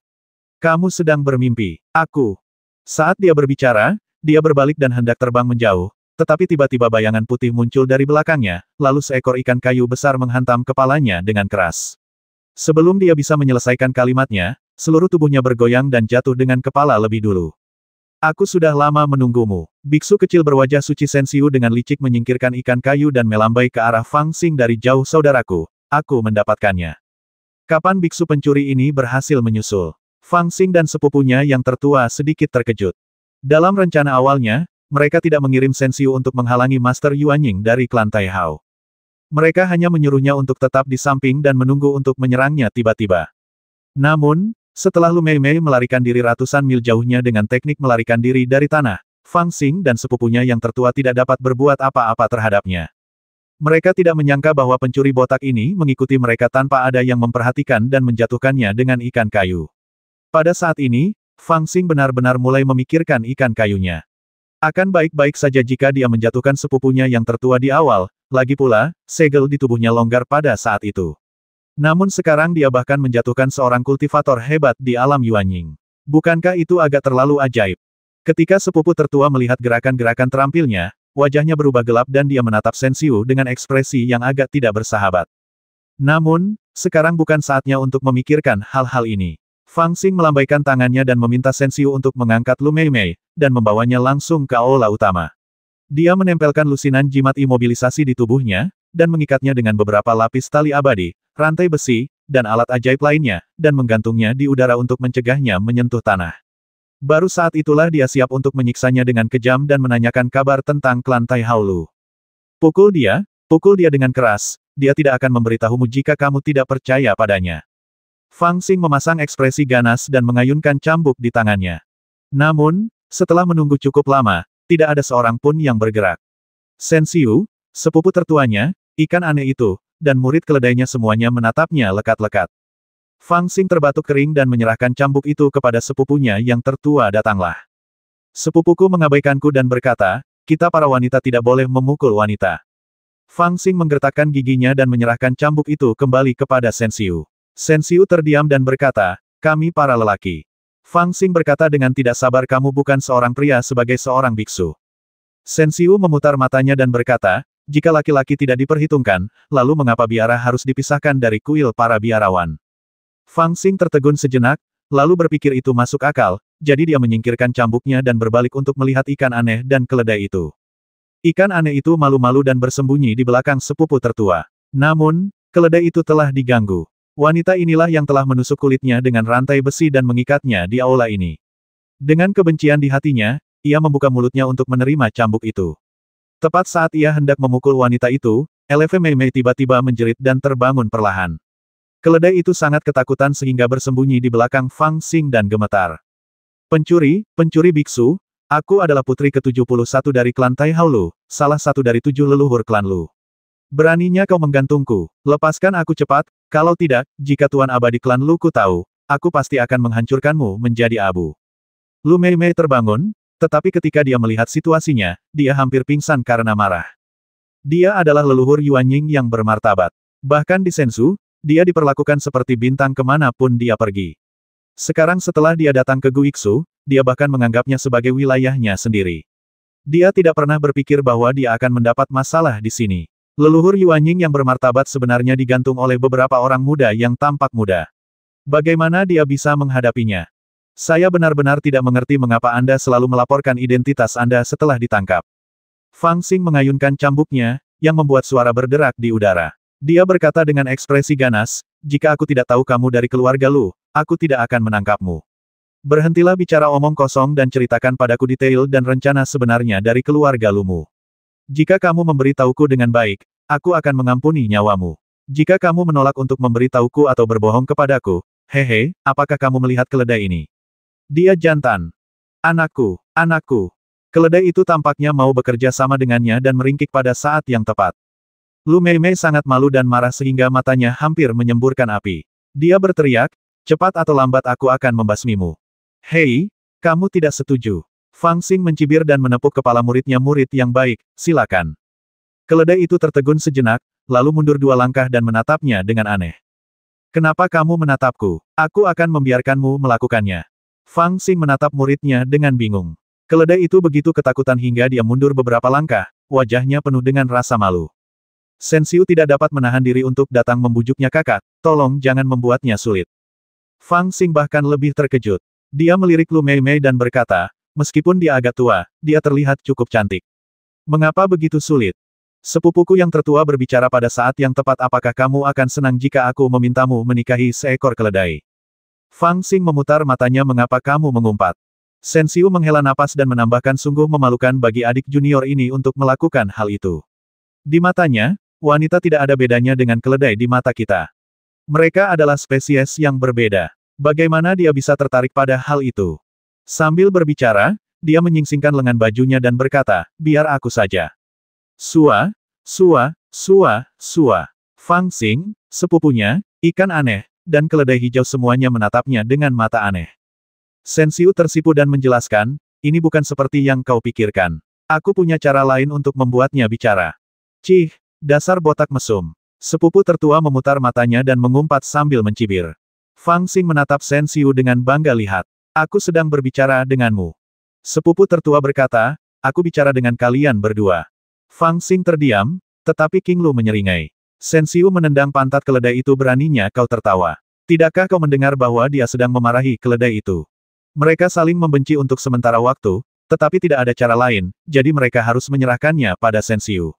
Biksu kecil itu, yang mengenakan jubah biksu seputih bulan, memiliki wajah yang tampan dan temperamen yang suci, dan perlahan berjalan ke arah Lu Mei Mei yang tergantung, membisikkan nama Buddha, dan kemudian perlahan mengulurkan tangan kanannya, menutupi dahinya dengan telapak tangannya, dan kemudian membaca kitab suci dengan suara rendah. Dasar biksu bau, singkirkan tangan kotormu. Jika kau berani menyentuhku, kau akan mati. Klan Lu akan menghancurkanmu dan kuilmu yang hancur. Apa yang kau bicarakan? Sungguh menyebalkan. Awalnya, LV Mei Mei penuh amarah dan terus mengumpat, tetapi Shen Xiu menutup telinga terhadapnya dan hanya melafalkan kitab suci dengan tenang. Suaranya tidak keras dan dia bahkan tidak menggunakan kekuatan spiritualnya. Kedengarannya seperti suara biasa, tetapi kitab suci itu sendiri tampaknya mengandung kekuatan yang tak terlukiskan.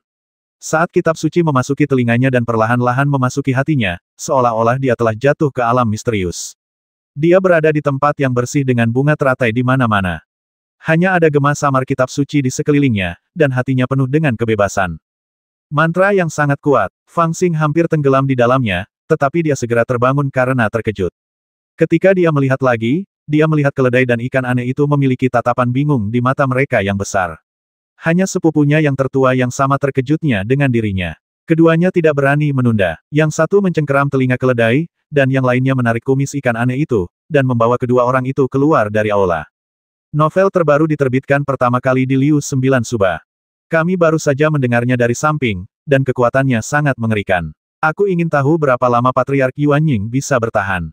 Fang Xing dan sepupunya saling berpandangan, keduanya memasang ekspresi serius. Sekarang setelah agama Buddha hancur dalam waktu yang lama, kekuatan agama Buddha belum banyak terungkap. Meskipun Fang Xing telah memperoleh banyak pengetahuan sejak memasuki dunia kultivasi, jauh lebih banyak daripada kultivator biasa, ia hanya beberapa kali bersendewa dengan kekuatan agama Buddha.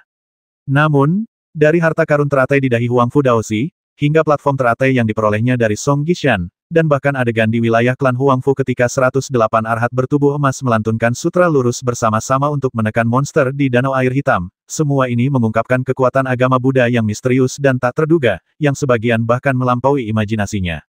Ah, apakah ini menakutkan? Orang-orang itu muncul di hadapanmu, tapi apa pentingnya? Sepupu tertua bergumam pada dirinya sendiri, matanya tampak agak dalam. Keduanya tidak melakukan percakapan yang mendalam, karena mereka berdua menunggu hasil dari biksu muda Sensiu. Namun, tampaknya kultivator Nas Chen Sol memang luar biasa. Kutukan Lu Mei Mei berlangsung selama beberapa jam, dari sore hingga tengah malam. Alih-alih berhenti, kutukan itu menjadi semakin intens. Sebagian besar waktu, kutukan itu bahkan meredam suara biksu muda Sensiu yang sedang melantunkan mantra. Namun, dibandingkan dengan kutukannya, yang tinggi atau rendah, kuat atau lemah, suara nyanyian Sensiu selalu tampak begitu polos, tidak pernah keras, tetapi tidak pernah berhenti, selalu mempertahankan nada yang sama, tidak terburu-buru atau lambat, melantunkan mantra dengan lambat. Apa yang kau lakukan padaku, orang menyebalkan. Baru pada tengah malam Lu Mei Mei tiba-tiba menjerit kesedihan dan kemarahan yang keras di aula. Biksu kecil itu akhirnya tidak dapat menahan diri untuk tidak mengambil senjatanya dan pergi berperang. Fang Xing merasa ada yang tidak beres dengan suara Lu Mei Mei, dan dia berlari masuk dengan tergesa-gesa. Sepupu tertua juga tampak gugup dan berlari masuk. Namun, saat dia sampai di aula, dia melihat Lu Mei Mei telah diturunkan dan tubuhnya lemas di tanah. Biksu muda Sensiu juga duduk bersila di tanah dengan ekspresi lelah di wajahnya dan berkeringat deras. Tentu saja, pemandangan kotor yang dibayangkan Fang Xing tidak muncul. Pakaian keduanya masih utuh, dan sepertinya mereka baru saja melafalkan sutra beberapa saat. Bagaimana? Fang Xing menjulurkan kepalanya untuk melihat Lu Mei Mei, lalu melirik Sensiu. Sensiu menghela napas dan tersenyum, sekarang kamu bisa bertanya apa saja padanya. Apakah itu ajaib? Fang Xing melirik LV Mei Mei dengan sedikit ketidakpercayaan, matanya tampak aneh. Meskipun LV Mei Mei tampak lelah, dia tidak mengalami cedera eksternal apapun. Dari apa yang dia rasakan, pikirannya juga normal tanpa kerusakan apapun. Selain itu, jimat imobilisasi dan tali pengikat abadi di tubuhnya telah dilepas. Tampaknya dia adalah seorang kultivator Nas Chen Sol yang tidak terikat oleh apapun. Bagaimana dia bisa terlihat terkekang? Guru, jika Anda ingin bertanya apapun, silakan saja. Saya akan memberitahu Anda semua yang saya tahu. Lu Mei Mei yang tergeletak di tanah tiba-tiba berdiri, merapikan pakaiannya, dan berkata dengan hormat kepada Fang Xing. Jangan berteriak padaku, umurmu sudah 1500 tahun, siapa yang kau panggil Paman Master? Fang Xing melompat mundur ketakutan dan berteriak gugup, merasa bahwa wanita ini sangat aneh saat ini. Tidak ada urutan keutamaan dalam Dao, orang yang mencapainya lebih dulu adalah orang yang mencapainya. Meskipun paman saya lebih muda, dia memang paman saya dalam hal senioritas. Lu Mei Mei tersenyum tipis dan berkata lembut, semuanya tampak normal, tetapi semakin normal, semakin tidak normal pula tampaknya. Apa yang sebenarnya telah kau lakukan padanya? Fang Xing tidak dapat menahan diri untuk tidak menatap biksu muda Sensiu. Sensiu terkekeh dan berkata, aku telah membantunya bertobat. Dia sekarang adalah muridku, jadi sudah sewajarnya kamu adalah pamanku. Mengubah, mata Fang Xing membelalak, dan dia menatap Lu Mei Mei dengan saksama untuk waktu yang lama sebelum dia tidak bisa menahan diri untuk menggelengkan kepalanya. Saya akhirnya mengerti mengapa sekte Buddha Anda dihancurkan. Fang Xing sekarang berada di tingkat Mahayana Inti Emas, dan dia juga berpengetahuan luas dan memiliki visi yang sangat bagus. Meskipun biksu muda Sensiu tidak menjelaskan secara rinci, dia juga melihat masalahnya.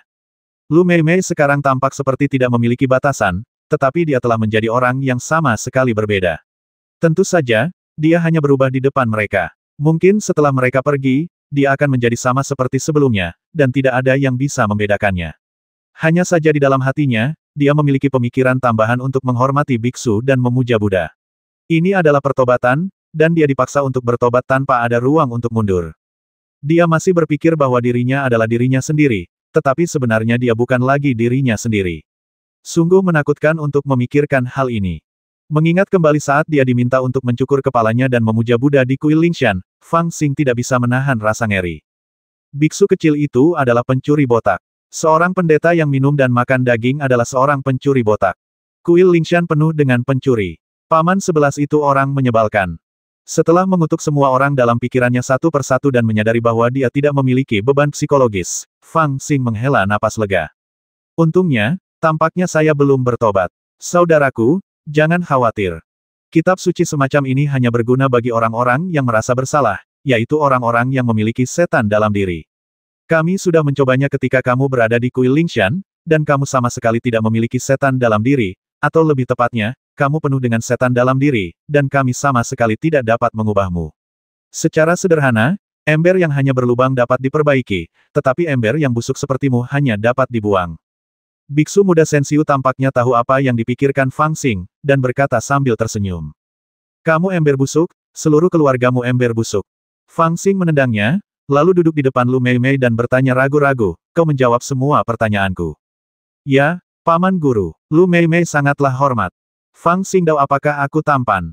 Lu Meimei berkata kelihatannya tidak bagus sama sekali. Fang Xing segera melompat, menunjuk Lu Meimei dan berteriak kepada Sensiu lihat, ini tidak berhasil. Sepupu tertua mendesah dan berkata, menurutku ini cukup bagus. Sensiu juga mengangguk dan berkata, saudaraku, hadapi saja kenyataan. Brengsek, Fang Xing duduk dengan marah, menatap Lu Meimei dengan ekspresi tidak senang, dan bertanya dengan malas apa sebenarnya divisi Taihao milikmu. Kamu mengatakan bahwa kamu adalah keturunan sejati dari 10 dewa tertinggi, apakah itu benar atau tidak? LV Meimei berkata dengan hormat, paman saya, keluarga Taihao LV tempat saya tinggal memang merupakan keturunan Taihao Zhenren, salah satu dari 10 dewa tertinggi. Taihao Zhenren awalnya adalah seorang kultivator biasa dari keluarga bangsawan. Kemudian, secara kebetulan, ia memasuki dao tertinggi untuk berkultivasi. Setelah itu, ia mencapai kesuksesan besar dan membuat kemajuan pesat dalam kultivasi. Ia akhirnya naik ke surga di siang bolong. Keturunan yang tersisa di dunia fana juga menggunakan reputasinya untuk mendirikan keluarga Taihao LV. Namun, untuk menjaga kepentingan keluarga, tidak semuanya termasuk dalam garis keturunan dao tertinggi. Namun, karena kekuatan ilahi Taihao Zhenren, sebuah dekrit ditinggalkan dalam keluarga. Dengan bantuan dekrit itu, tidak peduli seberapa tidak bergunanya keturunan tersebut, satu orang dalam setiap kehidupan dapat memasuki garis keturunan dao tertinggi dan menjadi murid sejati dao tertinggi. Sekarang, garis keturunan Taihao telah dimasukkan ke dalam garis keturunan dao tertinggi atas nama Feng Xian, dan itu didasarkan pada dekrit ini. Jadi, di sekte Taihao milikmu, hanya satu orang yang benar-benar bisa dikenali oleh sekte Tao tertinggi. Fang Xing memperhatikan sesuatu dengan tajam dan bertanya. Lu Meimei berkata awalnya, hanya ada satu orang di setiap generasi, tetapi sekarang garis keturunan Tao tertinggi telah lama jatuh, dan kekuatan dekrit tersebut telah sangat berkurang. Kami telah mencoba, dan kekuatan dekrit tersebut hanya memungkinkan satu orang untuk bergabung dengan garis keturunan Tao tertinggi. Itulah sebabnya, dengan mempertimbangkan banyak alasan, kami tidak membiarkan kultivator jiwa baru lahir dalam keluarga menerima dekrit tersebut, tetapi mengirim pemuda paling luar biasa dalam keluarga untuk bergabung dengan garis keturunan Tao dan menjadi murid sejati Tao tertinggi. Fang Xing mengangguk, memperhatikan hal ini, dan bertanya, metode apa yang kamu gunakan untuk mendapatkan kitab suci roh transformasi tertinggi? Lu Meimei sedikit terkejut, seolah-olah dia tidak menyangka pertanyaan Fang Xing begitu sederhana. Setelah jeda, dia berkata, murid-murid klan Luku telah mengikuti dekrit untuk bergabung dengan sekte Tao tertinggi, dan merupakan murid sejati. Murid sejati sekte Tao tertinggi sudah memenuhi syarat untuk mempelajari salah satu dari 9 kitab suci agung. Ketika kami menangkap keledai itu, hanya bocah Feng Xian yang menggunakan teknik penghisapan jiwa biasa untuk mengeluarkannya. Murid sejati, 9 kitab suci yang hebat.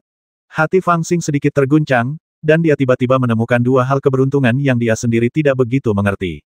Belum lagi hanya murid sejati yang memenuhi syarat untuk mempelajari rahasia sebuah kitab suci, dia bahkan tidak tahu bahwa kitab suci yang sejati memiliki 9 jilid. LV Mei Mei memang berpengetahuan luas. Dia mengangguk sedikit dan berkata, ada 10 orang abadi dalam Taisang Dao.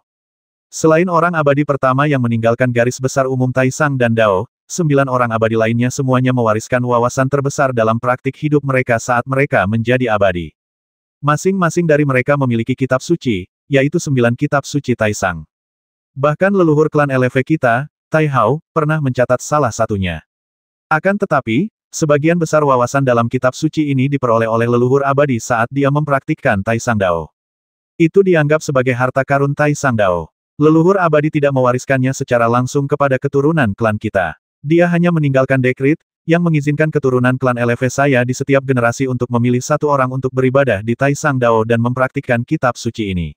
Inilah tepatnya mengapa Feng Xian dapat mempelajari kitab suci yang sebenarnya. Apa saja 9 karya klasik hebat? Fang Xing bertanya dengan cemas. Dia selalu mengira bahwa dia telah mempelajari ketiga jilid sutra Taisang Dao. Dia tidak pernah menyangka bahwa ada 6 kitab suci lagi yang bahkan belum pernah dia dengar. Sebagai satu-satunya penerus garis keturunan Taisang Dao, ini dianggap sebagai kegagalan besar. Menghadapi pertanyaan ini, Lu Mei Mei hanya mengerutkan kening dan berkata, saya hanya tahu bahwa satu kitab suci sejati yang diwariskan oleh leluhur abadi Tai Hao disebut kitab suci kebebasan dan kemudahan tertinggi. Belum lama ini, saya mengetahui bahwa ada juga kitab suci transformasi spiritual tertinggi. Saya tidak tahu 7 sisanya. Baiklah, apakah kamu tahu cara mendapatkan kitab suci lainnya? Fang Xing merasa sedikit kecewa dan bertanya dengan malas. Pertanyaan ini diajukan begitu saja tanpa mengharapkan jawaban. Ia mengira Lu Mei Mei, leluhur Yuanying dari Tai Hao, bahkan tidak tahu nama-nama kitab suci lainnya, jadi bagaimana ia bisa tahu cara mendapatkan kitab suci lainnya. Namun dia tidak menyangka bahwa Lu Mei Mei akan berkata tanpa ragu aku tahu. Tahu, kau benar-benar tahu. Novel terbaru diterbitkan pertama kali di Liu 9 Suba. Fang Xing hampir melompat dan menatapnya dengan tak percaya. Lu Mei Mei memasang ekspresi kosong di wajahnya, dan berkata dengan lembut, Master Abadi dari divisi Tai Hao-ku sudah mengetahui hal ini. Setelah Feng Xian secara tidak sengaja mendapatkan daftar tertinggi, dia buru-buru meninggalkan Guiksu untuk mencari kitab suci yang tersisa. Bagaimana kita mendapatkan kitab suci yang tersisa ini? Fang Xing bertanya tergesa-gesa, sangat gugup. Tidak banyak hal di dunia ini yang dapat menarik perhatiannya saat ini, tetapi 9 kitab suci tertinggi ini jelas merupakan salah satunya. Secara tegas, seluruh praktiknya sebenarnya hampir semuanya berkat 9 kitab suci tertinggi.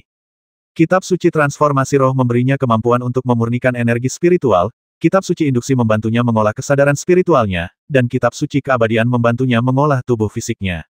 Tampaknya ketiga kitab suci ini hanyalah rincian kultivasi, dan tidak sehebat teknik ilahi pada umumnya. Akan tetapi, justru kitab suci semacam inilah yang menunjukkan perubahan yang menggemparkan surga pada dasarnya yang dapat dianggap sebagai hal yang benar-benar berharga. Dan ketiga kitab suci ini sudah begitu istimewa. Siapa yang tahu betapa misteriusnya ke-6 kitab suci berikutnya? Jika kau ingin menemukan kitab suci tertinggi, kau harus mencari peti mati misterius 9 surga. Lu Mei Mei tampak tenang dan serius, suaranya hampir ajaib. Peti mati misterius 9 surga. Fang Xing sedikit terkejut, bahkan Sensiu dan sepupu tertuanya di sampingnya menatap ke langit. Lu Mei Mei mengangguk dan berkata, awalnya ada 9 kitab suci di benua Tianyuan, tetapi konon ketika Taisang Daotong dilanda bencana surgawi, ke-9 kitab suci itu semuanya hancur, dan keturunan Taisang Daotong semuanya terbasmi atau terluka, jadi tidak ada yang namanya 9 klasik di dunia. Tetapi meskipun tidak ada di dunia, ada di langit. 9 peti mati datang dari langit, dan membawa serta banyak keterampilan misterius, ramuan dan obat-obatan yang pernah muncul di Tianyuan sebelumnya, tetapi kemudian kehilangan warisannya. Itu seperti para dewa yang naik dari Tianyuan tahun itu mengirimkan warisan mereka kembali ke dunia. 10 tahun yang lalu, dewa abadi dari klan kita mendengar bahwa keturunan Taisang Daotong telah lahir, dan dia mulai menghitung. Mengetahui bahwa seseorang telah mewarisi 9 klasik Taisang lagi, dia pernah menegaskan bahwa 9 klasik Taisang yang telah menghilang di dunia fana pasti akan muncul kembali di dunia dengan munculnya 9 peti mati misterius surga. Peti mati misterius 9 surga, kitab suci sejati telah lahir. Setelah mendengar ini, mata Fang Xing menjadi sedikit serius. Setelah memikirkannya dengan saksama, dia samar-samar merasa bahwa kesimpulan dari Dewa Abadi Tai Hao Lu seharusnya benar. Faktanya, Pengalamannya memperoleh Sutra Tai Sang Hualing, Sutra Ganying, dan Sutra Keabadian semuanya terkait dengan peti mati misterius 9 surga. Pada malam ketika ia memperoleh Sutra Transformasi Agung, ia bermimpi tentang 9 peti mati misterius di langit. Tampaknya ada kekuatan magis yang membantunya menurunkan Sutra Transformasi Agung. Kitab Suci Indera Agung diperoleh dari Istana Peri Makam Qingqiu. Kedatangan Istana Peri itu terkait dengan peti mati misterius pertama yang mendarat di Shenzhou 700 tahun yang lalu. Adapun Kitab Suci Keabadian Agung, itu diperoleh oleh Gagak Emas Agung di Nanzan Xuanyu dan kemudian diteruskan kepadanya. Secara tegas, semuanya diperoleh dari 9 peti mati. Itulah yang kumaksud, tapi, kalau 9 peti mati itu tidak jatuh dari langit, kemana Lu Fengxian bisa pergi untuk mendapatkan kitab suci yang sebenarnya? Setelah merenung sejenak, Fang Xing tidak dapat menahan diri untuk bertanya lagi. Secara keseluruhan, hanya ada 2 peti mati misterius yang jatuh ke dunia ini, dan aku telah memperoleh 3 jilid kitab suci yang sebenarnya. Jadi, aku telah memperoleh 1 lagi, seolah-olah aku mendapatkannya langsung dari langit. Namun sisanya akan merepotkan. Haruskah aku menunggu peti mati itu jatuh? Saat dia bingung, kata-kata Lu Meimei mengejutkannya lagi. 700 tahun yang lalu, peti mati misterius jatuh dari Shenzhou. 17 tahun yang lalu, peti mati misterius jatuh dari Nanzan. Dunia hanya tahu bahwa 2 peti mati misterius telah lahir di dunia, tetapi mereka tidak tahu bahwa 7 tahun yang lalu, atau bahkan 5 tahun yang lalu, 2 peti mati misterius lainnya lahir. Mereka semua jatuh di sisi lain Jurang Ibel. Daerah itu jauh, dan Jurang Ibel diblokir dengan sangat rapat, jadi hanya sedikit orang yang tahu tentang ini. Mulai sekarang, setidaknya 4 kitab suci sejati telah muncul di dunia. Terlebih lagi, dalam waktu setengah tahun, akan ada lebih banyak. Mendengar jawaban tenang Lu Meimei, Fang Xing merasakan bulu kuduknya berdiri. Peti mati misterius. 9 peti mati misterius di langit akhirnya bergerak lagi. Ada peti mati misterius di atas 9 langit. Setiap kali 1 peti jatuh ke tanah, langit akan bergejolak. 700 tahun yang lalu, peti mati misterius pertama mendarat di Shenzhou, memicu banyak keluarga bangsawan dan klan besar untuk menjelajah. Berbagai harta karun langka yang tersembunyi di dalamnya juga menyebabkan pertarungan berdarah yang tak terhitung jumlahnya. Kemudian, Nanzan mendaratkan peti mati misterius, yang sekali lagi memicu pertikaian di 4 negara bagian. Kekuatan kuat yang tak terhitung jumlahnya yang jarang terlihat pada hari-hari biasa keluar satu demi satu, hanya untuk mencoba memasuki wilayah misterius itu. Diperkirakan bahwa setelah peti mati misterius kedua mendarat, peti mati misterius ketiga akan keluar setelah waktu yang lama. Bagaimanapun, ada celah 700 tahun antara peti mati misterius pertama dan kedua. Tetapi tidak seorang pun menyangka bahwa yang ketiga dan keempat akan datang secepat itu. Hanya dalam 10 tahun, mereka mendarat di Demon Abyss satu demi satu, yang menguntungkan para pembudidaya sihir di Demon Abyss. Berita ini sangat rahasia. Fang Xing telah meninggalkan dunia kultivasi tingkat tinggi selama 10 tahun, tetapi ini adalah pertama kalinya dia mendengarnya. Tetapi melihat ekspresi Sensiu dan sepupunya, mereka sepertinya mengetahui berita itu. Sekarang, bukan hanya 4 peti mati yang turun ke dunia, tetapi Mo Yuan juga telah menurunkan 2 peti mati berturut-turut. Ada desas-desus bahwa Mo Yuan adalah Tianyuan ortodoks yang disukai oleh surga. Para orang suci di Shenzhou sudah khawatir, dan melihat bahwa Mo Yuan telah memperoleh 2 peti mati berturut-turut, mereka tentu saja tidak bisa tinggal diam. Dikatakan bahwa beberapa orang suci besar di Shenzhou telah mulai merencanakan, dan dalam waktu kurang dari 2 tahun, peti mati kelima akan turun ke dunia. Lu Meimei tetap tenang, tetapi menceritakan semua berita penting yang dianggap rahasia oleh Tai Hao, hal yang sangat mengejutkan Fang Xing. Terutama setelah dia mendengar makna tersembunyi di balik kata-kata Lu Meimei. Kau tidak mencoba memberitahuku bahwa rencana orang-orang tua di Shenzhou itu adalah untuk menjatuhkan peti mati misterius dari langit, kan? Matanya terbuka lebar, benar-benar bersinar karena terkejut dan gembira. 10 tahun yang lalu, dia tahu bahwa beberapa tokoh besar di Shenzhou sedang mempersiapkan semacam rencana. Rencana ini bahkan melibatkan kekayaan Shenzhou yang besar dan bahkan 4 negara bagian di benua Tianyuan. Tidak peduli apakah itu selatan atau utara, semua sekte bergegas ke Shenzhou untuk mendirikan sekte mereka sendiri, agar tidak tertinggal ketika rencana ini diluncurkan. Pada saat itu, tidak banyak orang yang tahu tentang rencana ini, dan Fang Xing tidak memiliki kesempatan untuk mengetahui detailnya. Baru sekarang dia mendengar beberapa trik dari kata-kata Lu Meimei. Itu sebenarnya peti mati misterius itu. Apakah orang-orang tua itu berencana mengambil alih peti mati hitam itu? Bukankah waktu dan tempat lahirnya peti mati misterius itu tidak dapat dikendalikan? Bisakah orang-orang tua di Shenzhou benar-benar mendapatkannya dari langit? Namun, Setelah mendengar perkataan Fang Xing, Lu Meimei hanya tersenyum tipis dan berkata dengan acuh tak acuh dengan keberanian dan visi yang luar biasa dari para orang suci tua itu. Bagaimana mungkin sebuah peti mati misterius bisa membuat mereka menghabiskan waktu hampir 20 tahun untuk merencanakannya? Fang Xing berteriak dan melompat seolah-olah dia telah melihat hantu. Dia menatap Lu Meimei dengan tatapan kosong. Ada berapa banyak mayat? Pada titik ini, Lu Meimei tersenyum pahit dan menggelengkan kepalanya. Aku juga tidak tahu. Fang Xing, guru abadi dari divisi Taihao, saya juga bersusah payah menebak rencana para orang suci itu. Namun, isi rencana yang spesifik dan seberapa besar peluangnya, bahkan dia tidak dapat menjelaskannya dengan jelas. Dia hanya mengatakan bahwa para orang suci tua itu tidak bermaksud membiarkan sekte atau keponakan mereka sendiri mengambil harta ini sendirian. Semua sekte di Shenzhou memiliki bagian. Namun, tidak mudah untuk membagi harta ini. Pintu harta tidak akan tertutup bagi orang luar, tetapi tidak mudah untuk masuk. Lu Meimei melanjutkan dengan penjelasannya, yang membuat Fang Xing mengerutkan kening. Dia berdiri dan terus berputar di aula, tertawa aneh, matanya bersinar, dan alisnya berkerut. Dia berputar lebih dari 10 kali, menggosok kedua tangannya. Akhirnya, dia membuat keputusan dan berbalik untuk bertanya, di mana lokasinya. Lu Meimei menggelengkan kepalanya perlahan lagi dan berkata, sebelum orang suci itu benar-benar bergerak, tidak seorang pun tahu di mana kesempatan terakhir akan jatuh. Namun, sekarang semua murid sejati yang langka dari berbagai suku di Shenzhou telah pergi ke Baiyujing di wilayah selatan Shenzhou. Jika ada berita baru, orang-orang di Baiyujing pasti akan mendapatkannya terlebih dahulu. Selain itu, kualifikasi untuk bersaing demi keberuntungan hanya dapat diperoleh di Baiyujing. Sebelumnya, klan saya Fengxian meninggalkan Guiksu, dan tujuannya sebenarnya bukan wilayah utara, tetapi dia bergegas ke Baiyujing di wilayah selatan. Baiyujing. Fang Xing mengulangi 3 kata ini, matanya berangsur-angsur cerah, dan tidak seorang pun tahu apa yang sedang dipikirkannya. Hehe, Baiyujing. Dia mengulanginya lagi dan tertawa aneh, yang entah kenapa membuat Shen Xiu dan sepupunya merasa takut. Rencana orang suci Shenzhou sangat rahasia sehingga bahkan Lu Meimei tidak tahu banyak tentangnya. Selain itu, jika dia tidak tertangkap oleh Fang Xing secara tidak sengaja dan dipaksa diubah oleh Shen Xiu dengan kekuatan gaib Buddha yang hebat, menjadi penampilannya yang aneh saat ini, dia tidak akan mengungkapkan semua rahasia tanpa meninggalkan satu jejak pun.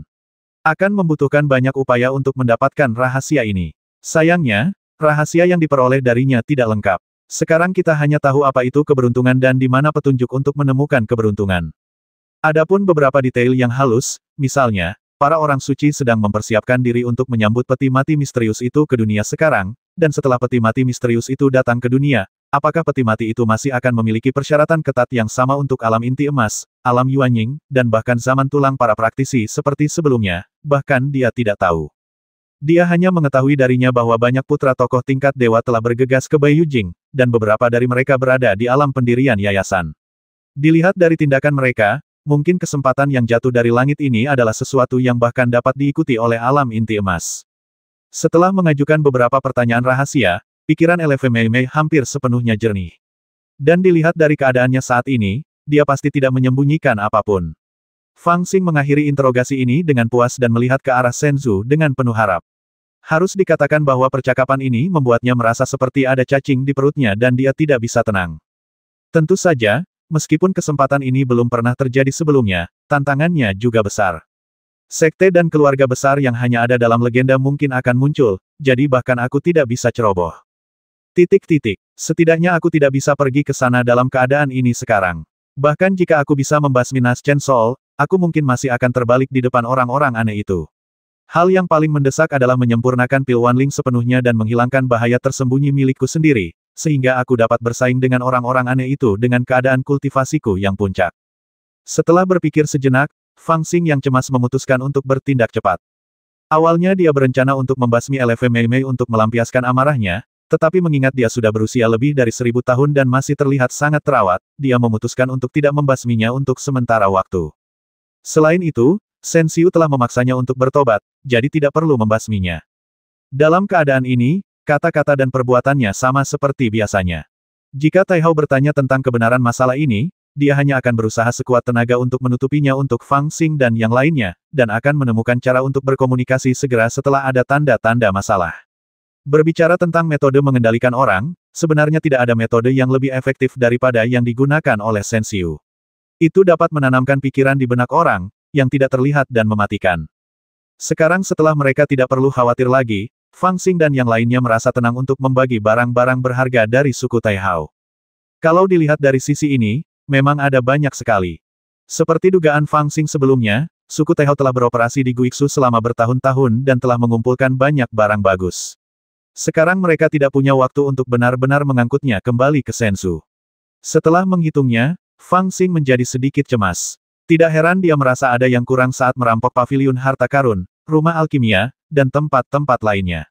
Ternyata suku Taihao telah dengan hati-hati memilih dan mengumpulkan semua barang bagus. Di antara semua ini, yang membuat Fang Xing tampak hikmat dan menarik perhatian Shen Xiu dan sepupunya yang lebih tua adalah tripod besar. Itu adalah tripod perunggu besar, dengan karat di sekujur tubuhnya, dan pola-pola kuno terlihat samar-samar. Di dalamnya diisi dengan dupa cendana yang padat. Entah sudah berapa tahun berlalu, tetapi asap dari dupa cendana masih mengepul, membuatnya tampak sakral dan halus. Novel terbaru diterbitkan pertama kali di Liu 9 Suba. Tripod ini sebenarnya masih di Guixu. Melihat tripod ini, pupil mata Fang Xing tiba-tiba mengecil. Dia awalnya mengira bahwa tripod besar ini telah dibawa ke Senzu oleh Lao Xie, tetapi dia tidak menyangka akan melihatnya lagi di sini. Tentu saja masih ada di sana. 10 tahun yang lalu, Raja Jahat Dapeng membawa tripod ini untuk berunding dengan wilayah utara Senzu guna membahas pendirian Dao. Namun, pada akhirnya, 3 Dao utara Senzu tetap tidak mau menyetujui persyaratan Guixu. Pada akhirnya, Guixu, Negeri Ibel, Gunung Peri luar negeri, dan klan laut bergabung dan bertempur beberapa kali dengan 3 Dao utara. Baru pada saat itulah kelima kekuatan itu dianggap akan berbagi wilayah utara. Pada saat ini, tripod ini tidak cocok untuk muncul lagi. Pada saat ini, wilayah utara Senzu adalah campuran orang baik dan jahat, yang paling cocok untuk kebangkitan Dao tertinggi. Selama tripod ini tidak muncul, tidak seorang pun dapat mempertanyakan status Guixu, klan laut, negeri Ibel, dan Gunung Peri. 3 Dao utara tidak akan lagi memiliki muka untuk memerintah wilayah utara. Ketika saatnya tiba, Dao tertinggi akan mengeluarkan tripod ini, seperti pahlawan fana yang telah memperoleh segel kekaisaran, dan tiba-tiba dapat menguasai suatu wilayah. Lu Meimei menjelaskan dengan lembut, justru karena alasan-alasan inilah tripod besar ini ditinggalkan di Guixu sebagai sarana terakhir untuk menahan 3 jalur utara. Awalnya tripod ini dijaga oleh keturunan langsung Dapeng Sisun. Suku Taihao saya juga berusaha keras untuk akhirnya mendapatkan tripod ini kembali. Belum lama ini, setelah Feng Xian mendapatkan daftar tertinggi, Dewa Abadi suku Taihao saya mengirimi saya surat, memerintahkan saya untuk mencari cara membawa tripod ini kembali ke suku untuk membuka jalan bagi Feng Xian. Saya baru saja mendapatkan tripod ini belum lama ini. Haha, kali ini benar-benar kesempatan yang bagus. Mata Fang Xing berkedip beberapa kali, dan dia tersenyum. Awalnya saya hanya memiliki peluang 40% untuk menyempurnakan obat mujarab ini, tetapi sekarang saya memiliki 70%. Tanpa ragu, dia mengambil tripod besar dan mengambil semua barang berharga milik klan Taihao. Dia membaginya di antara dia, Shen Xiu, dan sepupu tertuanya. Kemudian dia mengambil keledai hijau dan ikan aneh, dan kelompok itu langsung menuju ke kedalaman Rerun Dewa Taisang. Setelah memasuki Rerun Dewa Taisang, dia mengambil air mata air kuning untuk membasuh roh-roh jahat bagi sepupunya, dan kemudian menggunakan berbagai obat-obatan berharga untuk mengobati luka-luka tersembunyi dan memperbaiki segel-segelnya. Air mata air kuning ini adalah mata air jahat yang langka di dunia, sangat yin dan jahat, dan roh-roh jahat yang telah menginfeksi sepupunya di tanah keluarga Huangfu adalah Ibel dan roh-roh jahat. Bagi roh-roh jahat, air mata air kuning ini seperti magnet, dengan mudah menarik mereka semua. Ini persis seperti yang ditemukan Fang Xing sebelumnya, dan itu jauh lebih efektif daripada danau air spiritual yang ditemukan sepupunya. Setelah menunjukkan lokasi mata air kuning, Fang Xing membiarkan mereka berdua pergi dan menyembuhkan luka mereka. Ia memasuki Rerun Dewa Taisang dan memilih kuil yang hancur dan tidak mencolok untuk duduk. Dengan tatapan serius di matanya, ia meletakkan tripod besar di depannya dan menatapnya untuk waktu yang lama. Apakah segala sesuatu di dunia ini benar-benar ditakdirkan? Awalnya aku khawatir ada sesuatu yang tidak kuyakini saat memurnikan pil panacea, lalu aku bertemu denganmu lagi di sini. 10 tahun yang lalu, kau telah menghancurkan fondasi Daoku. 10 tahun kemudian, kau akan membantuku menekan esensi Daoku. 750.